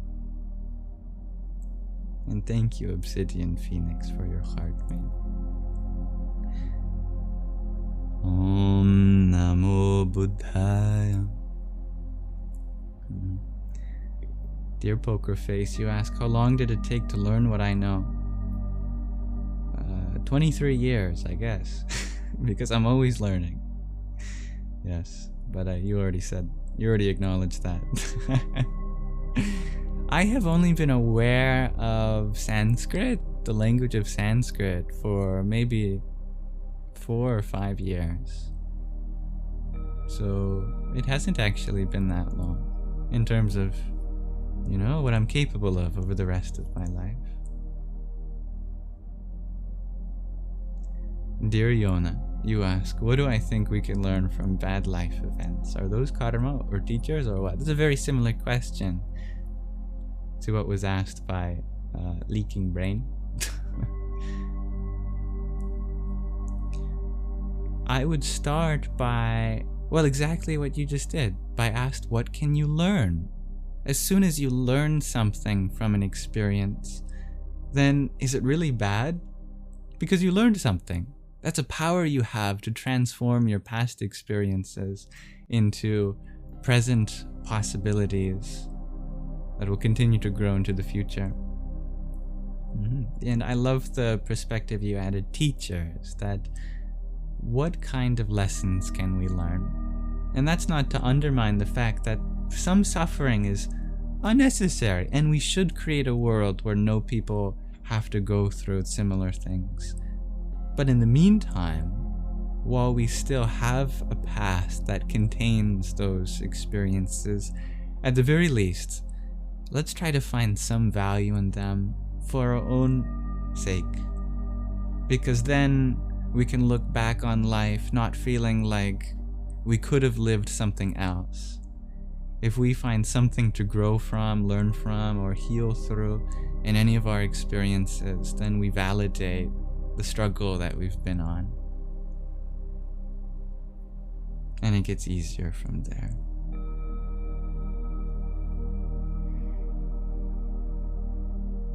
Yes, I love that, Fauna.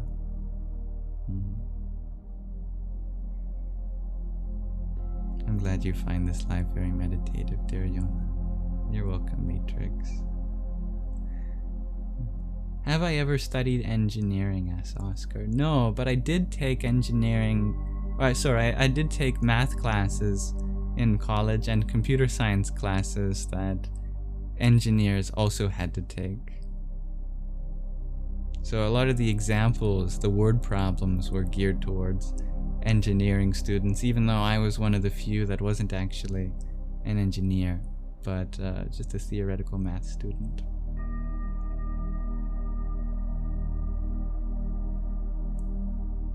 Thank you, dear Becca, for your rose. Hare Krishna.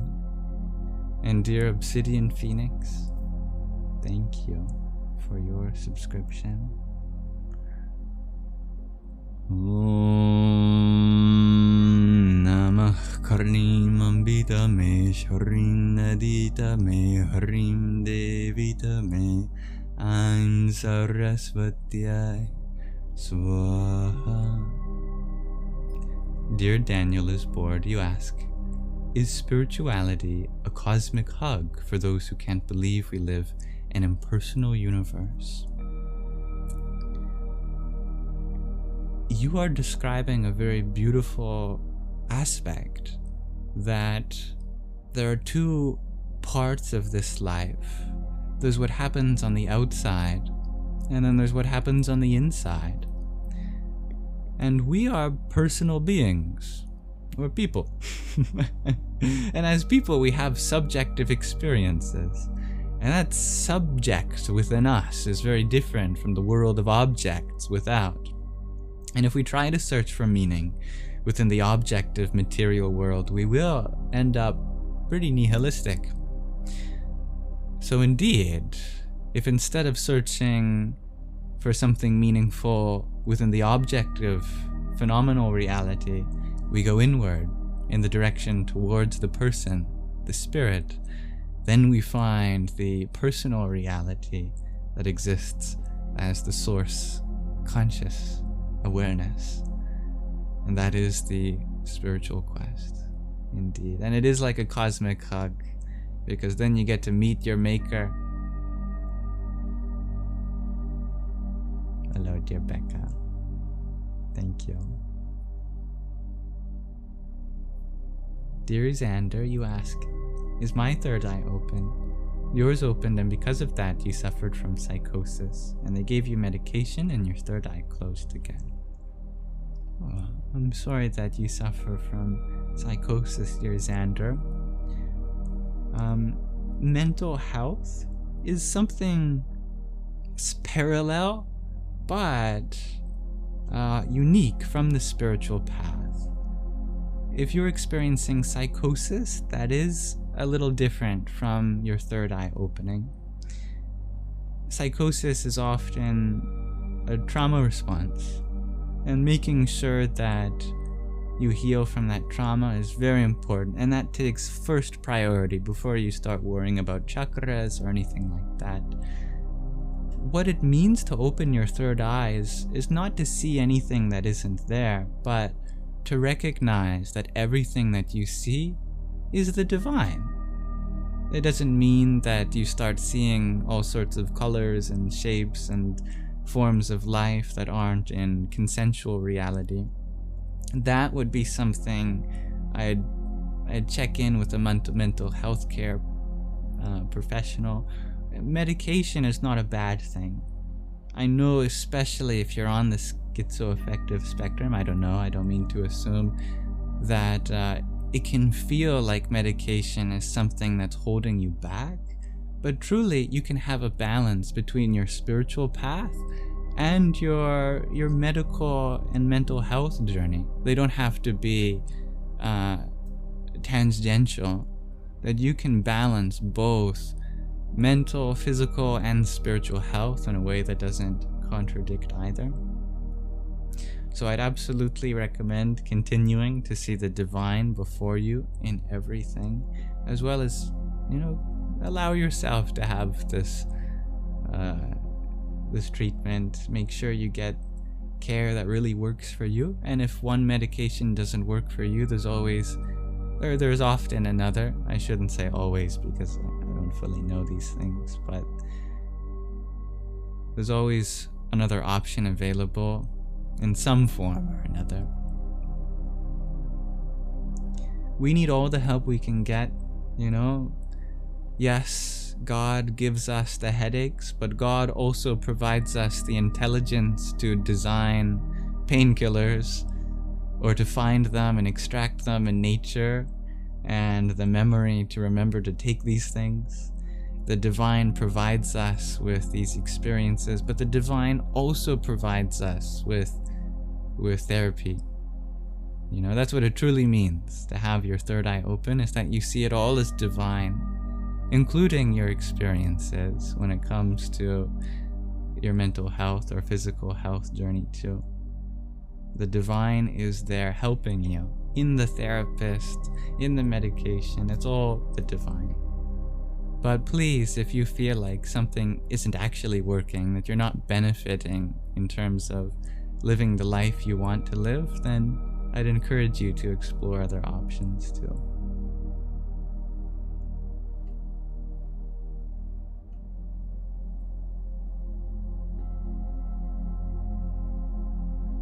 Oh, there's a lot of beautiful things in cosmology too, dear Nylor. Yes.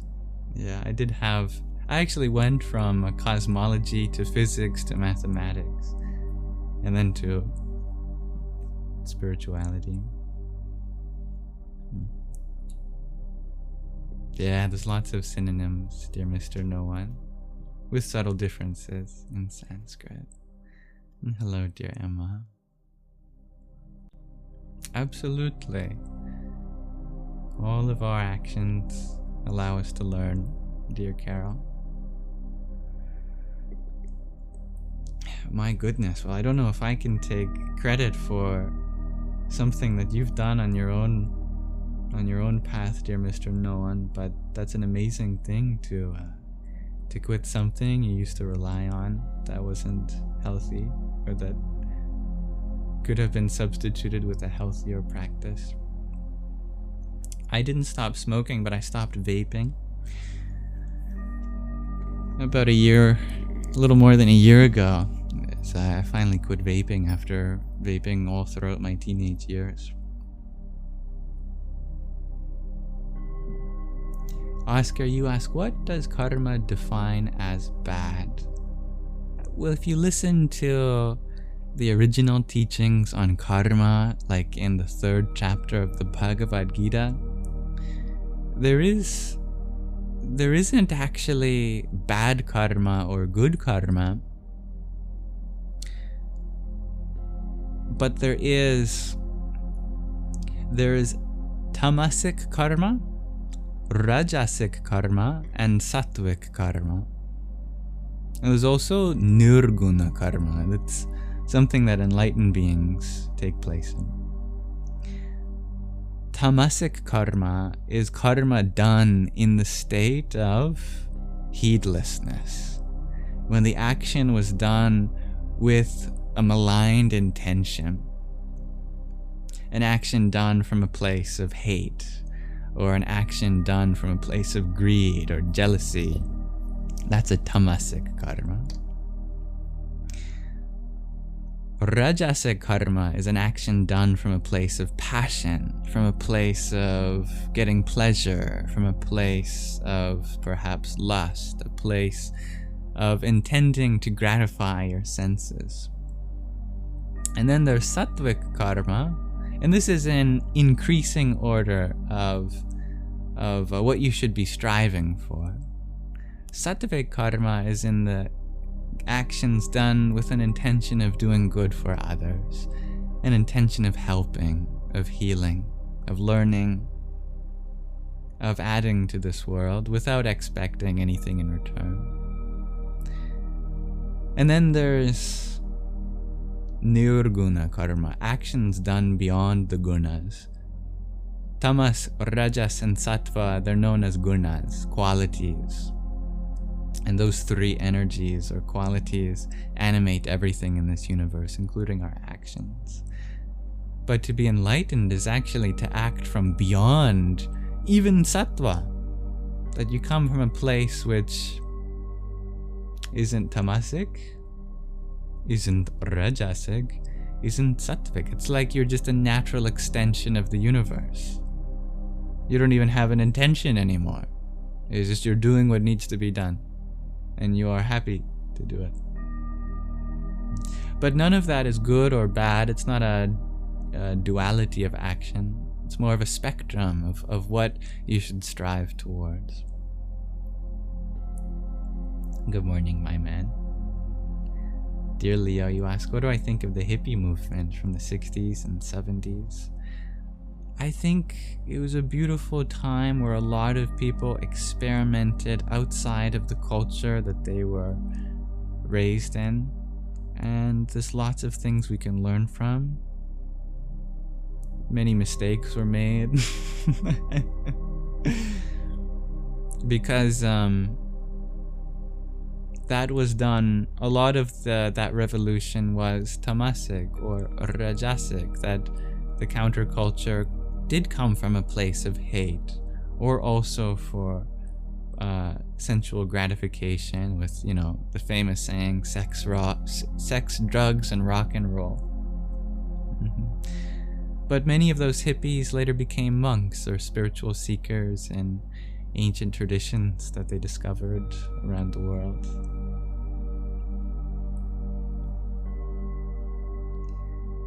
Thank you, the floral goddess who sent a heart me. Om Bhram Bhairvaya Namo Namah. And Fabio, thank you for your team bracelet. Om Ganapataye Namah. Dear Phoenix Sunlight, thank you for the beautiful crown. The beautiful crown. Thank you. I do like a good bow. Om Bhurabhuvaswa Tatsaviturvarenyam Bhargo Devasya Dhimahi Dhiyo Yonah Prachodayat.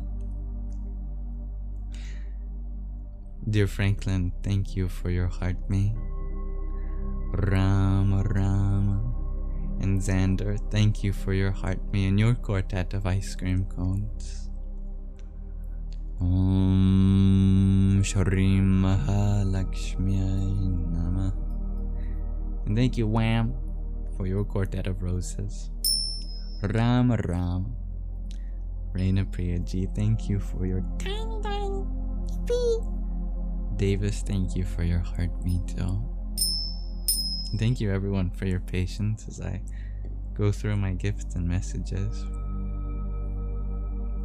I'm a little behind now, but good morning, me man, all the way from Thailand. Let me do some speed rounds because I want to do a meditation soon. Hermetic philosophy is very beautiful, dear Jake. I'd love to learn more about it from what you learn.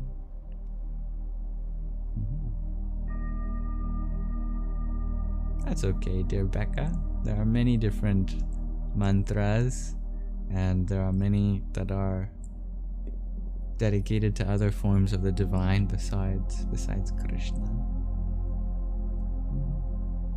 I love that, Phoenix Sunlight. You are on antipsychotic medication, and you still work on your third eye. It is possible to find balance. Thank you for sharing that. I imagine that may be helpful for many people here. And thank you, Letitia, for the heart me that you sent, if that's how I pronounce your name. Om Namah Shivaya. And Davis, thank you for your tiny, tiny yippee. Dear Carol, you procrastinate meditation a lot because you always get egoic about it. The I'm doing meditation gets you into this illusion of doership that you can't shake. What do you do? What do you do? Well, you don't. You answered your question. That's the illusion of doership. Just kidding. Well, what you do is just be honest about what exactly you are doing. Because you're right, you are not meditating. What you're doing is you're preparing for meditation. Just like laying in your bed with the sheets over you, with a cool fan, in a dark room, is not sleeping. It's preparation for sleeping. If you sit cross-legged, back straight, focusing on your breath, being mindful of your thoughts, that's not meditating, that's preparing for meditation or practicing for meditation to come. You can say with authenticity that is what you are doing. There are things that you are doing, but the results are always in the hands of the universe or the divine. When meditation actually comes, when the results of our actions come in, that's when we should cease from identifying and now realize that it's the divine that has provided me with this opportunity. But I am responsible for the action that went into it. Oh, that's very interesting, Mr. Noah. And you share that chess helped a friend who had psychosis, even though medication didn't. How interesting. Chess was helpful. Just having something to focus that brilliant mind on. Yes, I concur, dear Yona. Empathy is the highest intelligence. Thank you, dear Abu. I do have a copy of the Quran. I haven't fully read it, however. But we're about to listen to some Islamic poetry as an intermission before our meditation.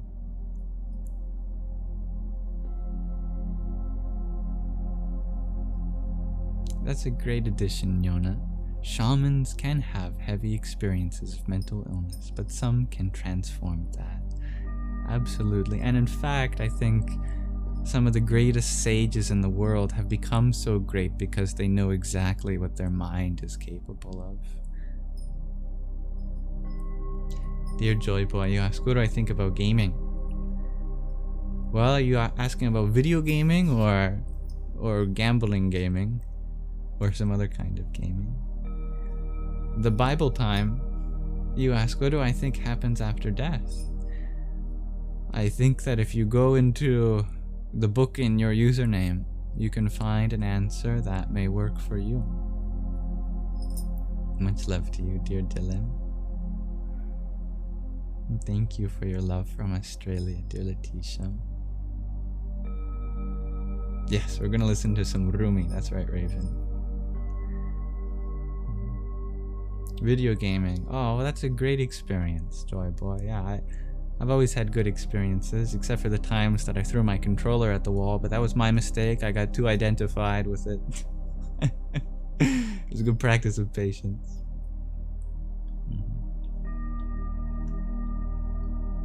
Alright, let's listen to some... Hold on, let me get my engine started. Vroom, vroom, vroom.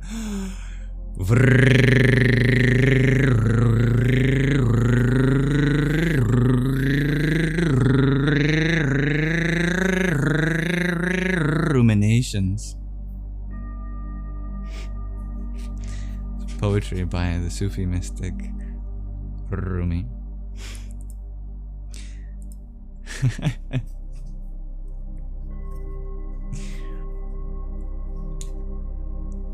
This poem is called Wings of Desire.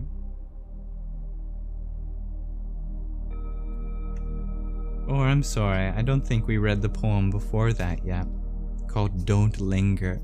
We'll read both of them. Don't Linger begins like this. By God, don't linger in any spiritual benefit you have gained, but yearn for more, like the one suffering from illness, whose thirst for water is never quenched. This divine court is the plane of the infinite.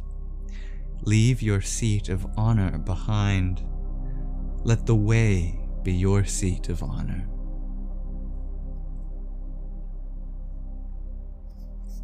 That's called Don't Linger.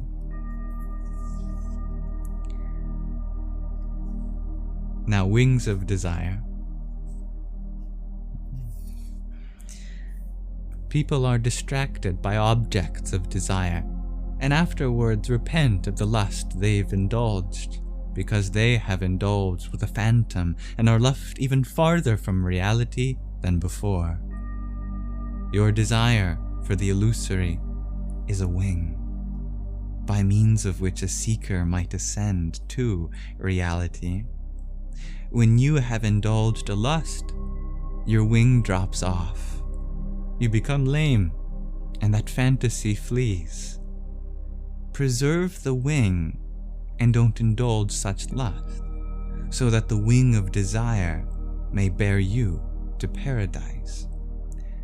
People fancy they are enjoying themselves, but really, they are tearing out their wings for the sake of an illusion.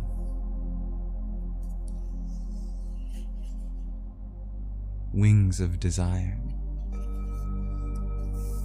Now, time for one more sobering poem called How Have You Spent Your Life? I'm sure this will be a light and easy one for you. On Resurrection Day, God will ask, during this reprieve I gave you, what have you produced for me? Through what work have you reached your life's end? For what end have your food and your strength been consumed? Where have you dimmed the luster of your eye? Where have you dissipated your 5 senses? You have spent your seeing, hearing, intelligence, and the pure celestial substances. What have you purchased from the earth? I gave you hands and feet as spade and mattock for the tilling the soil of good works. When did they by themselves become non-existent?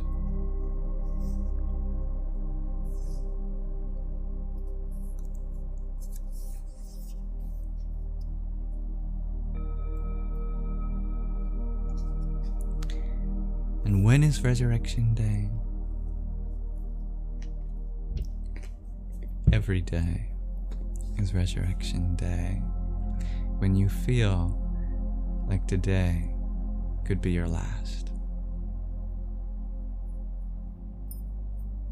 Thank you for listening. That was another episode of Ruminations. If you have any insights you want to share, you're welcome to do so. Thank you for listening. Thank you, Anazek, for your hand hearts too. Om Namo Vishnave. The book title, dear Jane, is The Pocket Rumi. You can see it, I've actually got it up here. The Pocket Rumi. It's a selection of his poetry. Arabic would be a beautiful language to learn, I think. Yeah. Der Spectromo. Also a very ancient and mystical language. Many of the Aramaic languages are. Thank you, Dancing Aurora Borealis, for your trio of roses. Om Kali Maha Kali Kali Ke Parameshwari Sarvananda Kare Devi Narayani Namostute. Hello, Chanti. Let me transition to our final segment, which is definitely going to be one you don't want to miss.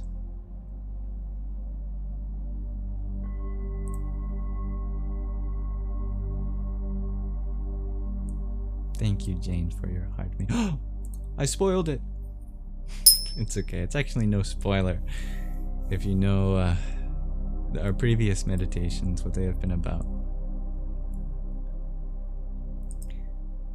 So, today we chant the 5th and final verse of the Mrita Sanjeevana Mantra, which is the 161st sukta of the 10th mandala of the Rig Veda.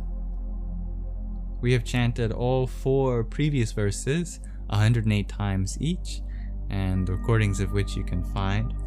So if you want to learn the full mantra, you can check out those previous videos on YouTube. I think it would be a little bit reckless of me to do the whole mantra in one sitting, because this mantra certainly has some qualifications to it, given that it is said to have the power to even restore life. Not many people know about the real Mrita Sanjeevana Mantra. Most people think that it is a combination of the Gayatri and Mahamrityunjaya Mantra, which are also Rigvedic mantras, which I understand where that misconception could arise. I mean, they're Rigvedic mantras, very long. They both have Savitur addressed in them and have to do with Mrita, have to do with death. But this is definitely the Mrita Sanjeevana Mantra. So if you want to learn the full one, you have to go through all the playlists, as I won't be chanting the whole of it together. I'll leave that up to you. It is a technical chanting, given that it comes straight out of the Vedas. It has 3 components to it. In yellow is the pronunciation. I've added some pointers. For example, in the International Alphabet of Sanskrit transliteration, we have the A and E, which are long vowels. The N with a dot over it is the guttural nasal, like the N in our NG sounds. Nga, nga. You'll see that in a word up there. Then there is the S with a dot under it. That's the retroflex sibilant, where you curl your tongue back to pronounce it. You also do that with the R's too. That's how you give them the trill effect. R, sha. The C is just a CH. You're wondering why there isn't just a CH if that's what it translates to or transliterates to. It's because CH is used for an extra breathy palatal plosive. So just C by itself is a non-aspirated version.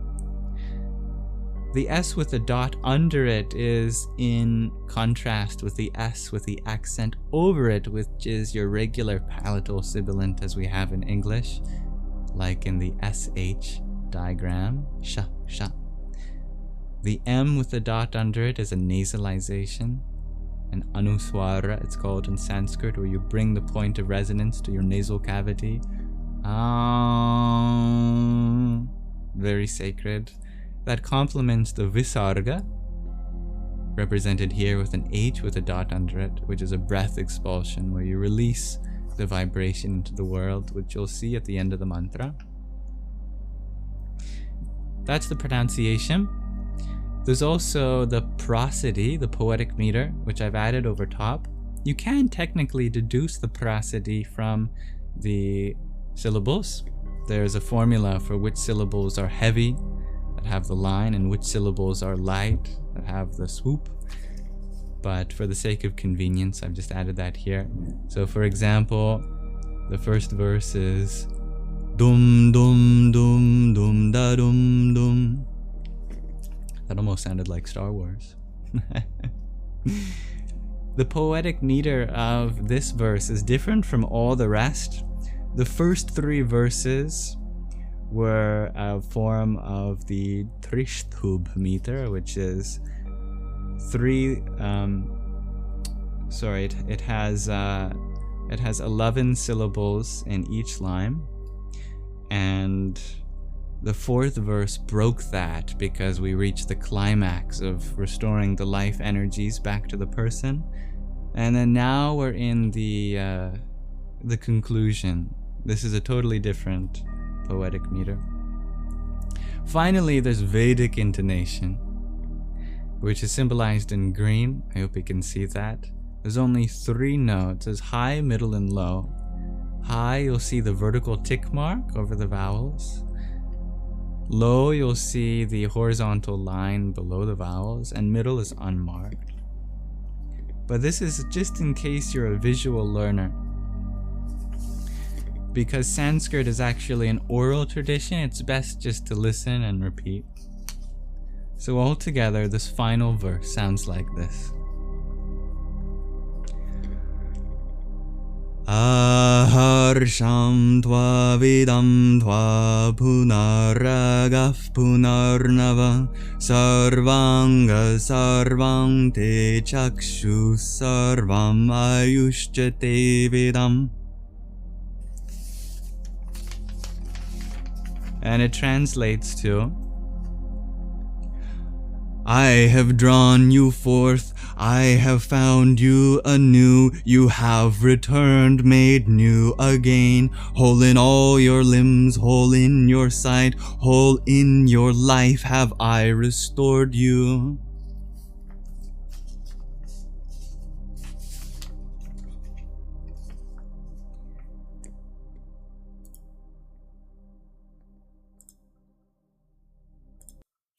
So, without further ado, we shall chant this 108 times as a way to practice 3 Vedangas, phonetics, prosody, and intonation.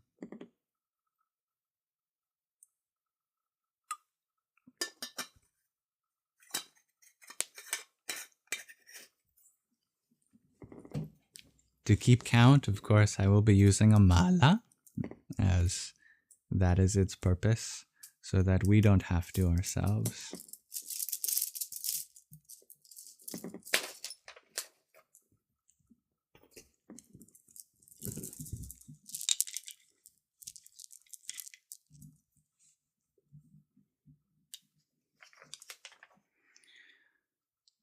I'll be prefacing each repetition with a pranava, an omkara.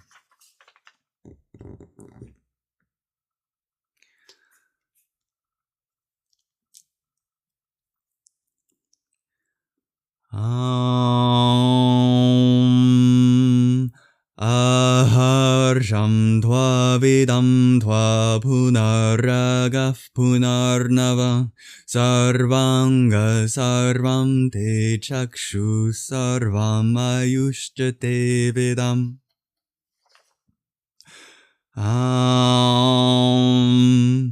Aharsham tva vidam tva punaragaf punarnava sarvanga sarvam te chakshu sarvam ayushte vidam.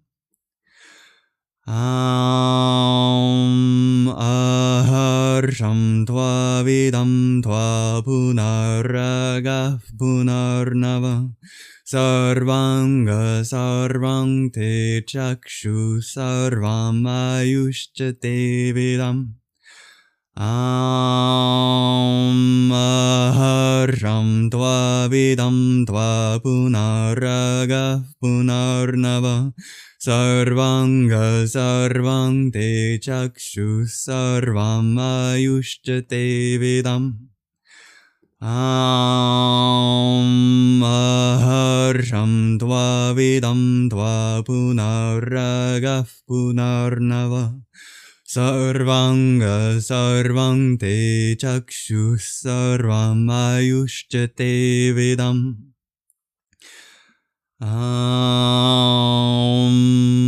Aharsham tva vidam tva punaragaf punarnava sarvanga sarvam te chakshu sarvam ayushte vidam. Aharsham tva vidam tva punaragaf punarnava sarvanga sarvam te chakshu sarvam ayushte vidam.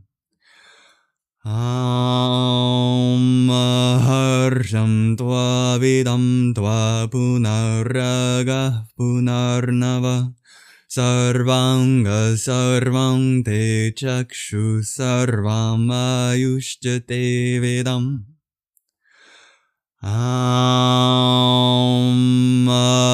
Aharsham tva vidam tva punaragaf punarnava sarvanga sarvam te chakshu sarvam ayushte vidam. Aharsham tva vidam tva punaragaf punarnava sarvanga sarvam te chakshu sarvam ayushte vidam. Aharsham tva vidam tva punaragaf punarnava sarvanga sarvam te chakshu sarvam ayushte vidam. Aharsham tva vidam tva punaragaf punarnava sarvanga sarvam te chakshu sarvam ayushte vidam.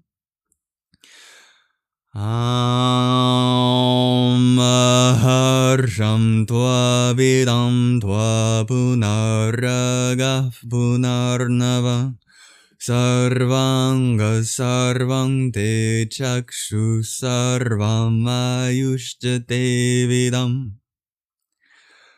Aharsham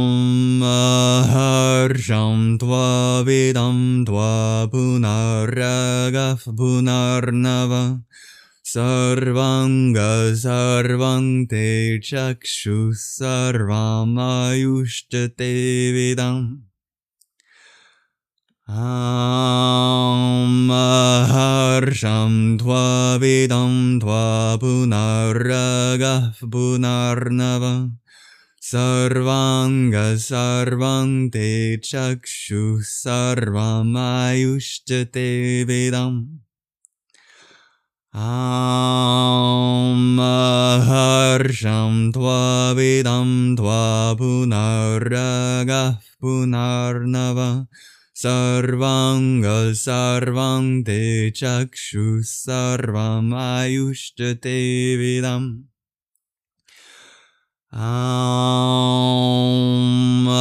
Harsham tva vidam tva punaragaf punarnava sarvanga sarvang te chakshu sarvam ayushtate vidam. Harsham tva vidam tva punaragaf punarnava sarvanga sarvang te chakshu sarvam ayushtate vidam. Harsham tva vidam tva punaragaf punarnava sarvanga sarvang te chakshu sarvam ayushtate vidam. Harsham tva vidam tva punaragaf punarnava sarvanga sarvang te chakshu sarvam ayushtate vidam. Harsham tva vidam tva punaragaf punarnava sarvanga sarvang te chakshu sarvam ayushtate vidam.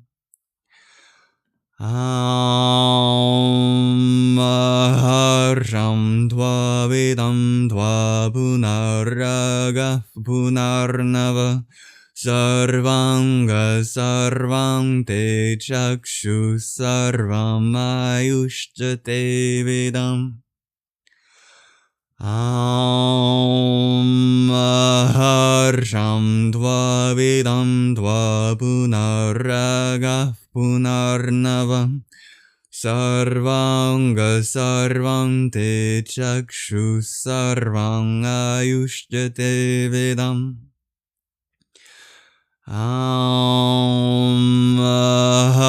Harsham tva vidam tva punaragaf punarnava sarvanga sarvang te chakshu sarvam ayushtate vidam. Harsham tva vidam tva punaragaf punarnava sarvanga sarvang te chakshu sarvam ayushtate vidam.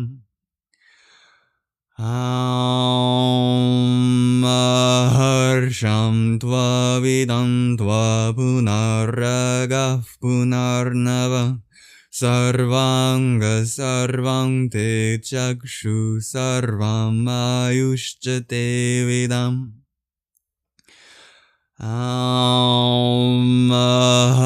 Harsham tva vidam tva punaragaf punarnava sarvanga sarvang te chakshu sarvam ayushtate vidam. Harsham tva vidam tva punaragaf punarnava sarvanga sarvang te chakshu sarvam ayushtate vidam. Harsham tva vidam tva punaragah punarnava sarvanga sarvam te chakshu sarvam ayushtate vidam. Harsham tva vidam tva punaragah punarnava sarvanga sarvam te chakshu sarvam ayushtate vidam. Harsham tva vidam tva punaragah punarnava sarvanga sarvam te chakshu sarvam ayushtate vidam. Harsham tva vidam tva punaragah punarnava sarvanga sarvam te chakshu sarvam ayushtate vidam. Harsham tva vidam tva punaragah punarnava sarvanga sarvam te chakshu sarvam ayushtate vidam. Harsham tva vidam tva punaragah punarnava sarvanga sarvam te chakshu sarvam ayushtate vidam. Harsham tva vidam tva punaragah punarnava sarvanga sarvam te chakshu sarvam ayushtate vidam. Harsham tva vidam tva punaragah punarnava sarvanga sarvam te chakshu sarvam ayushtate vidam. Harsham tva vidam tva punaragah punarnava sarvanga sarvam te chakshu sarvam ayushtate vidam. Harsham tva vidam tva punaragah punarnava sarvanga sarvam te chakshu sarvam ayushtate vidam.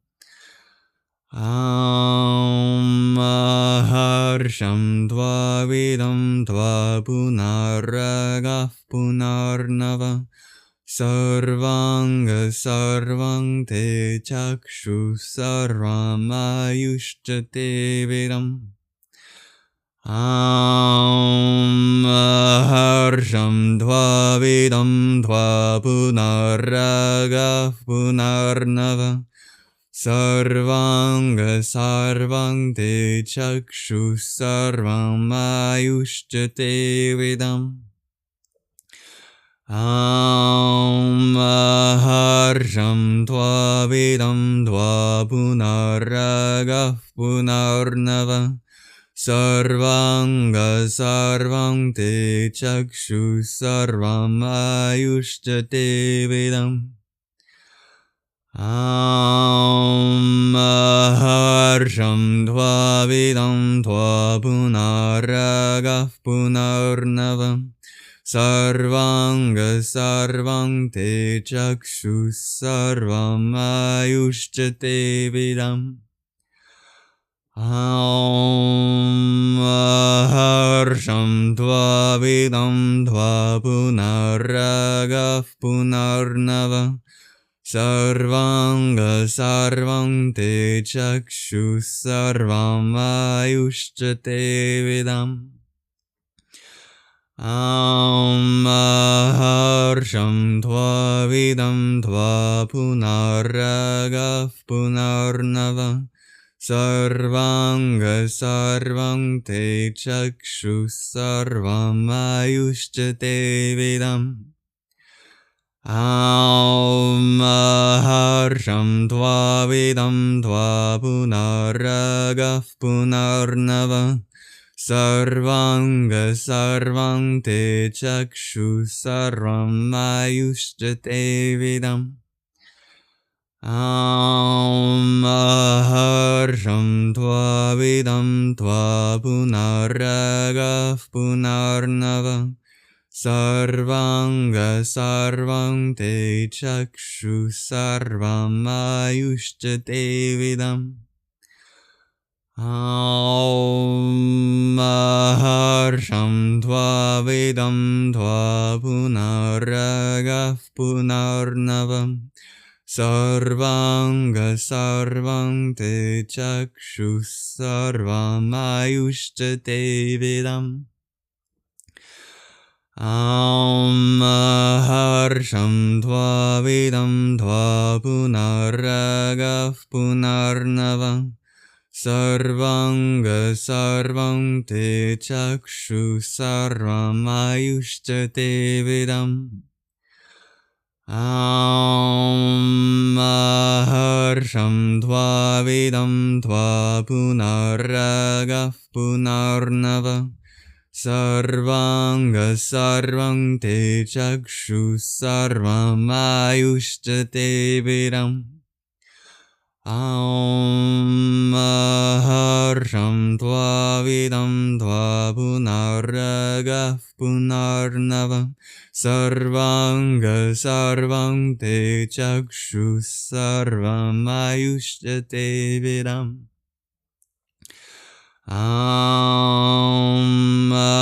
Maharsham tva vidam tva punaragah punarnava.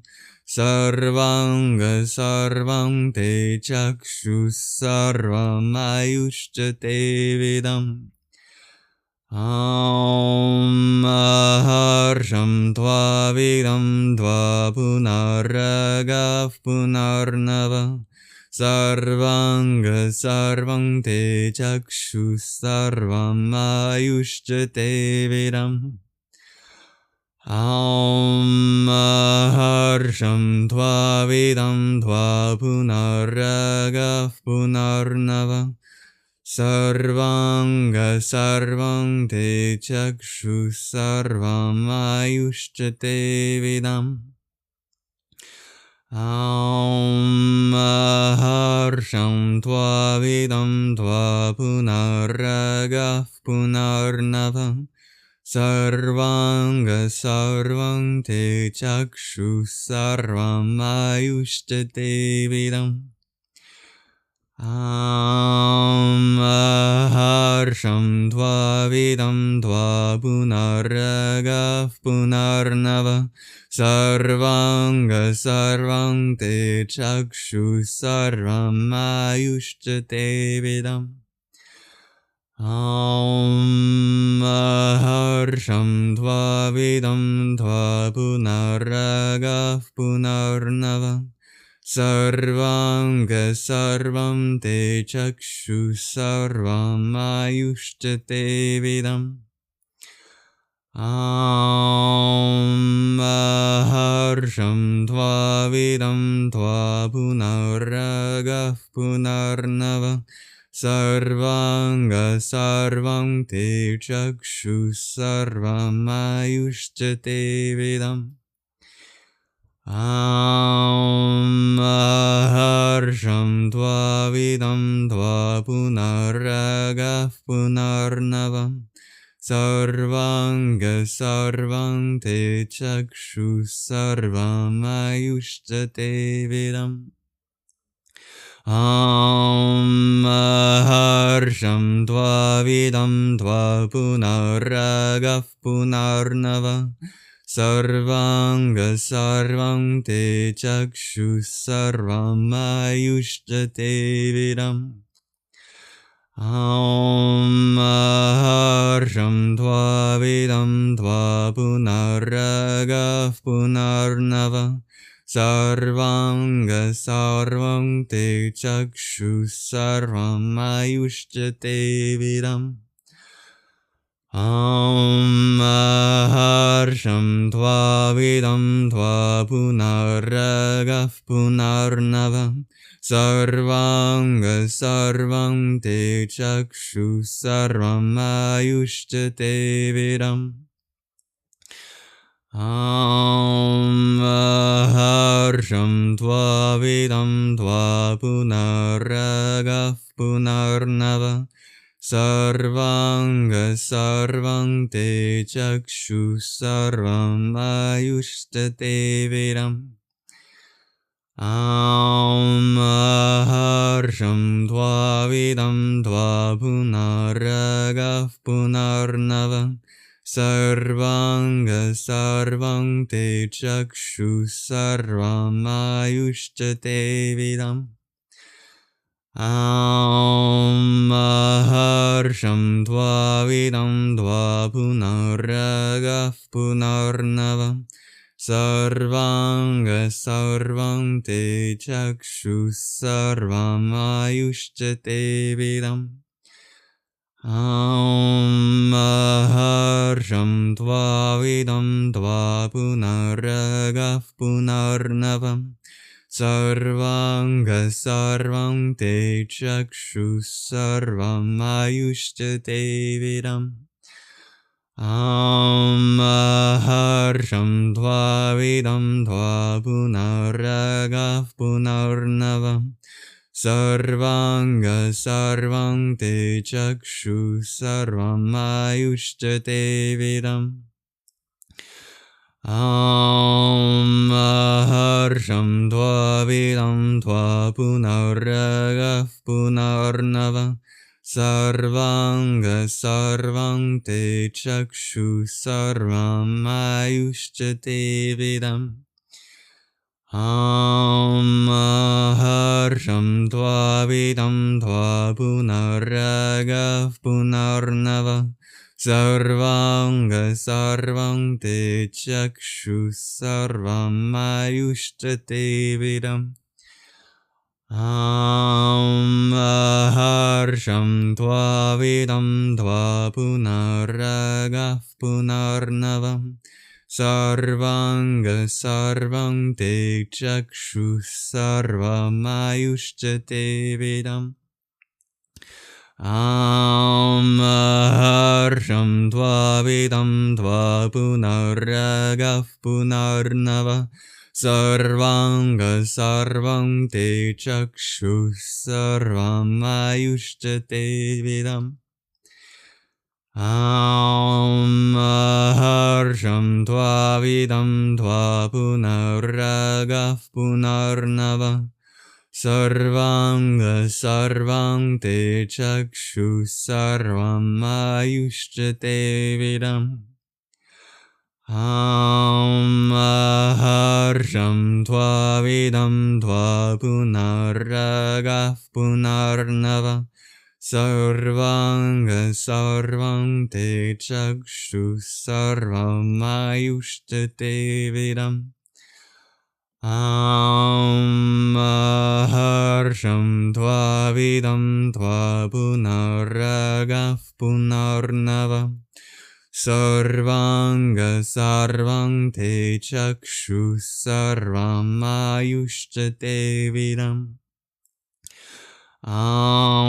Maharsham tva vidam tva punaragaf punarnava.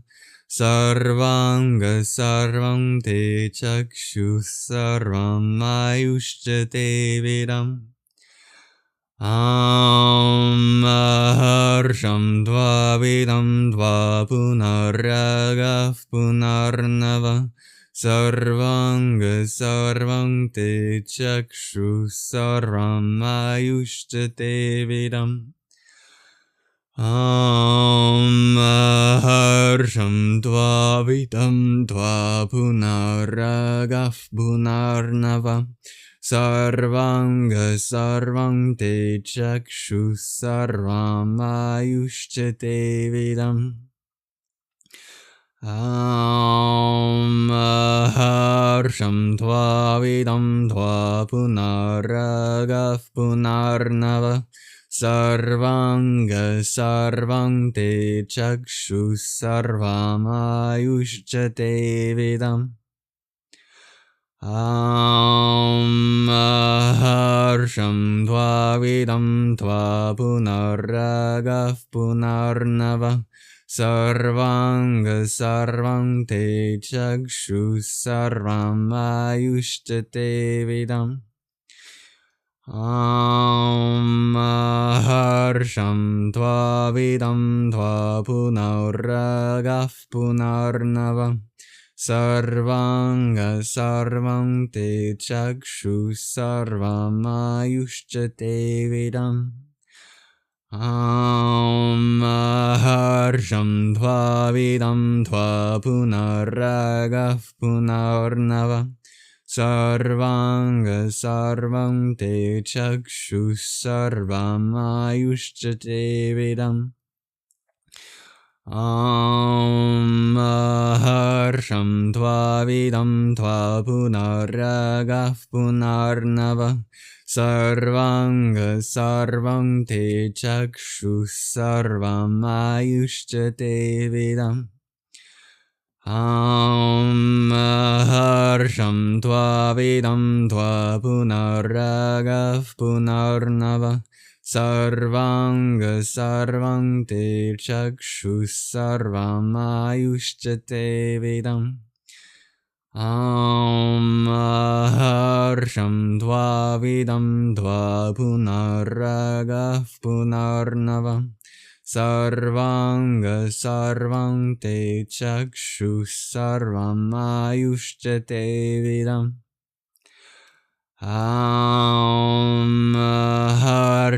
tvavidam tva punaragaf punarnava sarvanga sarvam te chakshu sarvam ayushchate vidam. Harsham tvavidam tva punaragaf punarnava sarvanga sarvam te chakshu sarvam ayushchate vidam. Harsham tvavidam tva punaragaf punarnava sarvanga sarvam te chakshu sarvam ayushchate vidam. Harsham tvavidam tva punaragaf punarnava sarvanga sarvam te chakshu sarvam ayushchate vidam. Harsham tvavidam tva punaragaf punarnava sarvanga sarvam te chakshu sarvam ayushchate vidam. Harsham tvavidam tva punaragaf punarnava sarvanga sarvam te chakshu sarvam ayushchate vidam. Harsham tvavidam tva punaragaf punarnava sarvanga sarvam te chakshu sarvam ayushchate vidam. Harsham tvavidam tva punaragaf punarnava sarvanga sarvam te chakshu sarvam ayushchate vidam. Harsham tvavidam tva punaragaf punarnava sarvanga sarvam te chakshu sarvam ayushchate vidam.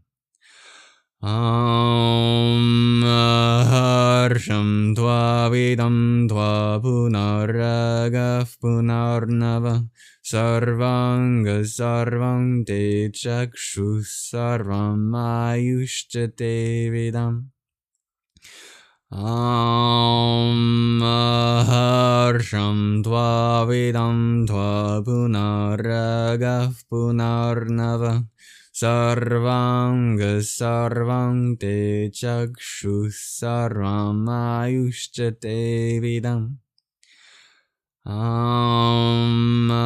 Harsham Tvavidam Tva Punaragah Punarnava Sarvanga Sarvam Te Chakshu Sarvam Ayushchate Vidam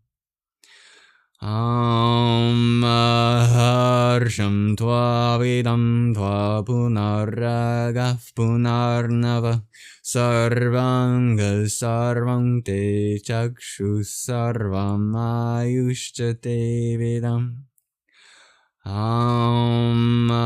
Harsham Tvavidam Tva Punaragah Punarnava Sarvanga Sarvam Te Chakshu Sarvam Ayushchate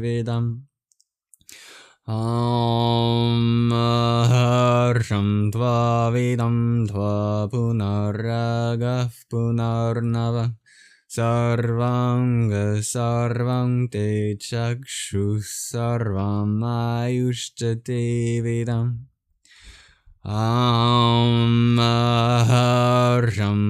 Harsham Tvavidam Tva Punaragah Punarnava Sarvanga Sarvam Te Chakshu Sarvam Ayushchate Vidam Harsham Tvavidam Tva Punaragah Punarnava Sarvanga Sarvam Te Chakshu Sarvam Ayushchate Vidam Harsham Tvavidam Tva Punaragah Punarnava Sarvanga Sarvam Te Chakshu Sarvam Ayushchate Vidam Harsham Tvavidam Tva Punaragah Punarnava Sarvanga Sarvam Te Chakshu Sarvam Ayushchate Vidam Harsham Tvavidam Tva Punaragah Punarnava Sarvanga Sarvam Te Chakshu Sarvam Ayushchate Vidam Harsham Tvavidam Tva Punaragah Punarnava Sarvanga Sarvam Te Chakshu Sarvam Ayushchate Vidam Harsham Tvavidam Tva Punaragah Punarnava Sarvanga Sarvam Te Chakshu Sarvam Ayushchate Vidam Harsham Tvavidam Tva Punaragah Punarnava Sarvanga Sarvam Te Chakshu Sarvam Ayushchate Vidam Harsham Tvavidam Tva Punaragah Punarnava Sarvanga Sarvam Te Chakshu Sarvam Ayushchate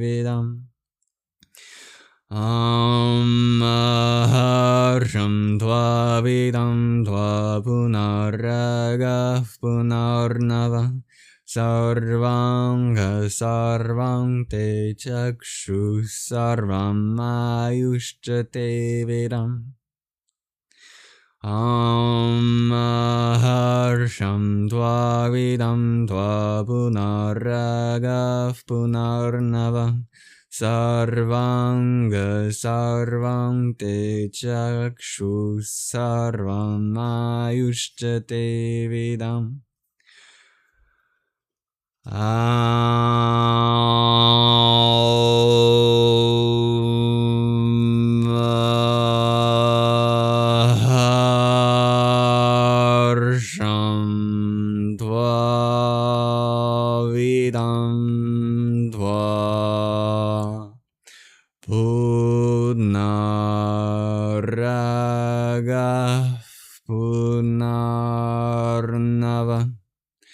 Sarvanga sarvam te chakshu sarvam ayushchate viram.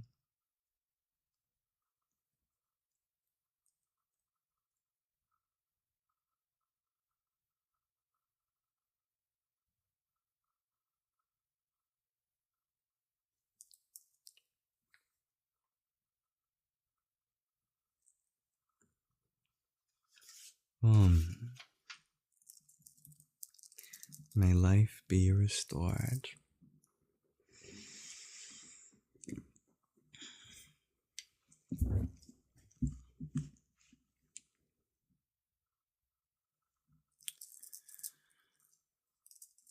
As I've said, I'm not going to chant the whole Mrita Sanjeevana Mantra here. However, I can tell you the whole translation now, if you'd like to hear that.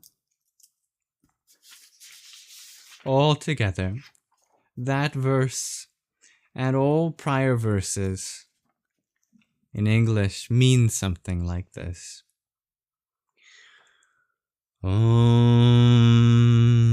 I release you through this offering for the sake of life, from the unknown disease and from the wasting illness.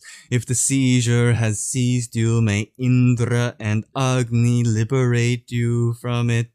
Whether your life is diminished or you have passed beyond, whether you have been brought close to the realm of death, I draw you away from the lap of Nirti, the goddess of destruction, untouched for a life of 100 autumns, with 1,000-eyed one, with the one of 100 autumns, with the offering for long life, I draw you forth. May Indra lead this one for 100 autumns beyond all misfortune.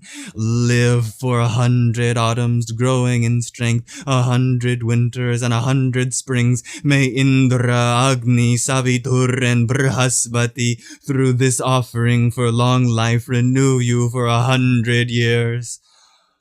I have drawn you forth, I have found you anew, you have returned, made new again, whole in all your limbs, whole in your sight, whole in your life have I restored you.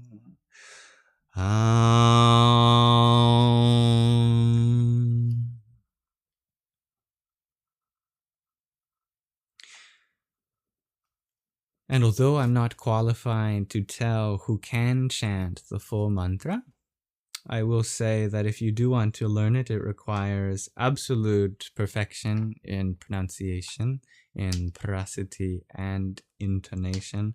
I certainly do not have perfect any of those things, except for a probably minor selection of the 108 of any of these sessions.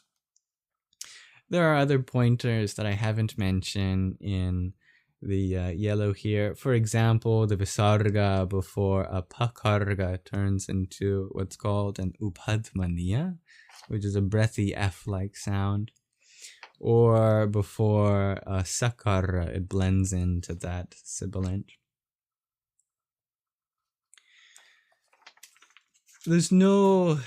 You should have no fear about it backfiring or anything. If you're not qualified, it just might not work.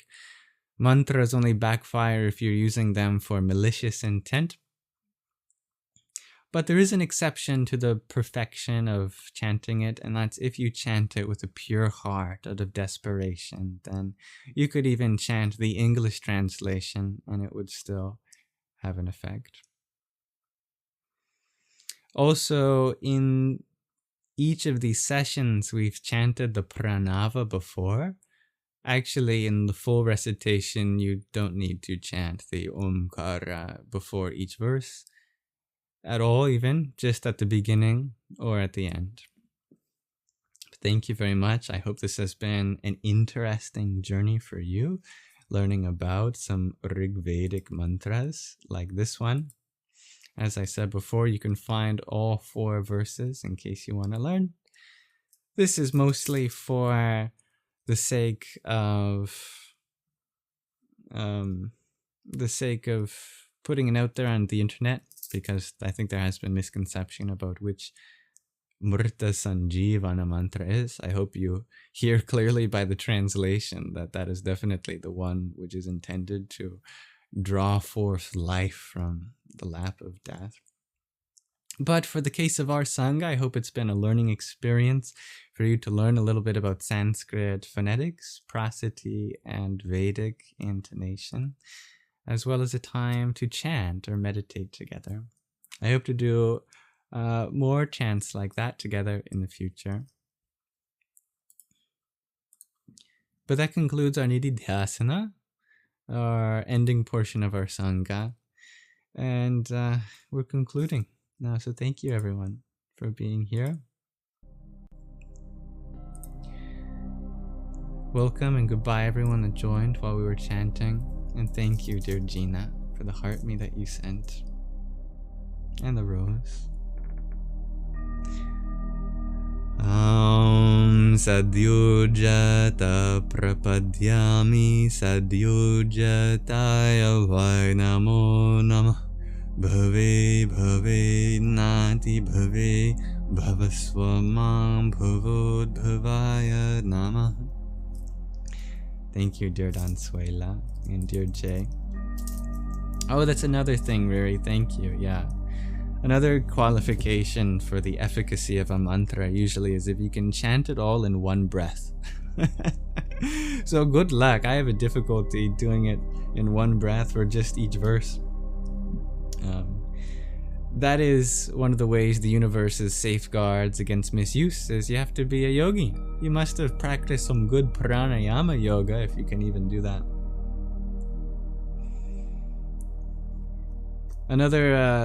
Another qualification, if you can chant it in one breath and you chant it a certain number of times, usually a ridiculous number of times for something like that. Thank you dear P-Flomatics for the rose you sent, Joe. Om Vamadevaya Namo Jishtaya Namah Shreshtaya Namo Rudraya Namah Kalaya Namah Kalivikaranaya Namo Balivikaranaya Namo Balapramathanaya Namah Sarvabhuta Damanaya Namo Manonmanaya Namah. You're very welcome, dear Anazak. Thank you.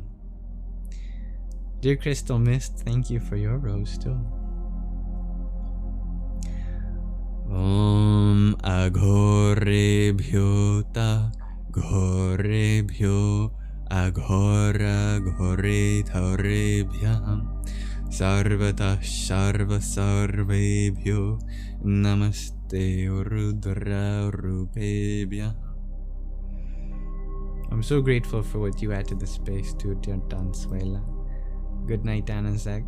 Thank you, Hiya Daleluna, for your woodland wonder. Om Tat Purushaya Vidmahe Mahadevaya Dhimahi Tanno Rudra Prachodaya. Good night, MJ.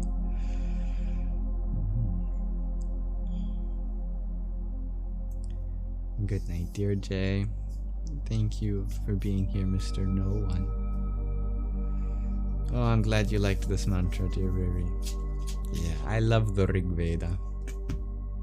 Glad to share that appreciation with you too, dear Dansuela Priya. Thank you, MJ, for your quintet of roses.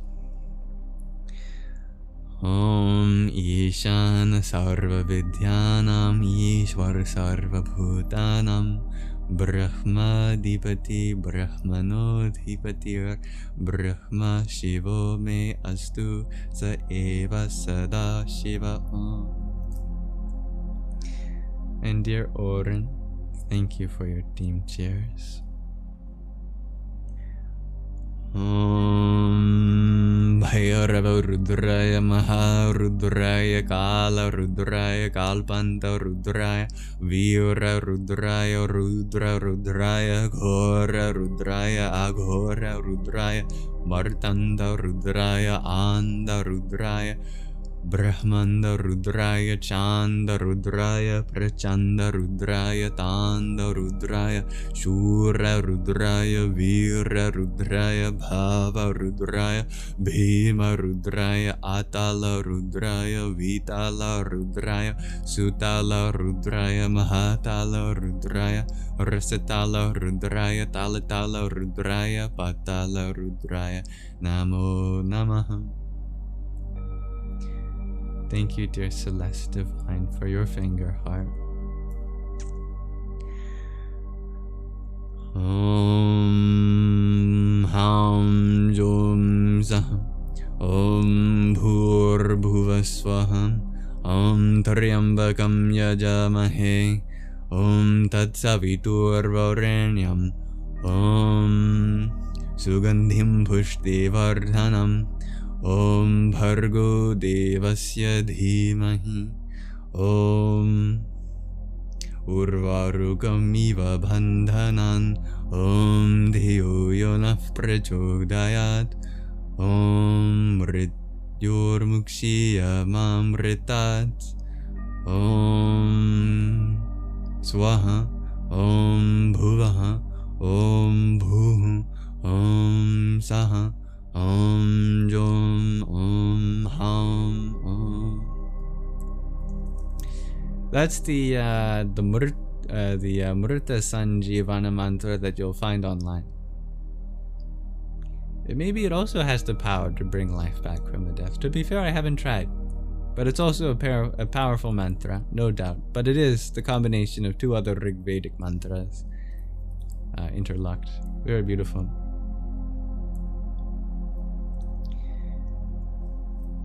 Oh my goodness. Sounds like you are on a yatra, dear Anthony. You know, pilgrimages are beautiful. However, there are things in life that take priority, like taking care of your physical and mental health. So if you find yourself unable to continue without first attending to either of those things, please do so. You won't be disappointed. The spiritual quest will absolutely wait for you to be healthier in that way. So my best wishes for you. Oh, 2.24. Okay, well that's better than 224, I think. Yeah. Yeah, 2.24 miles. Yeah, you can do that. I believe in you.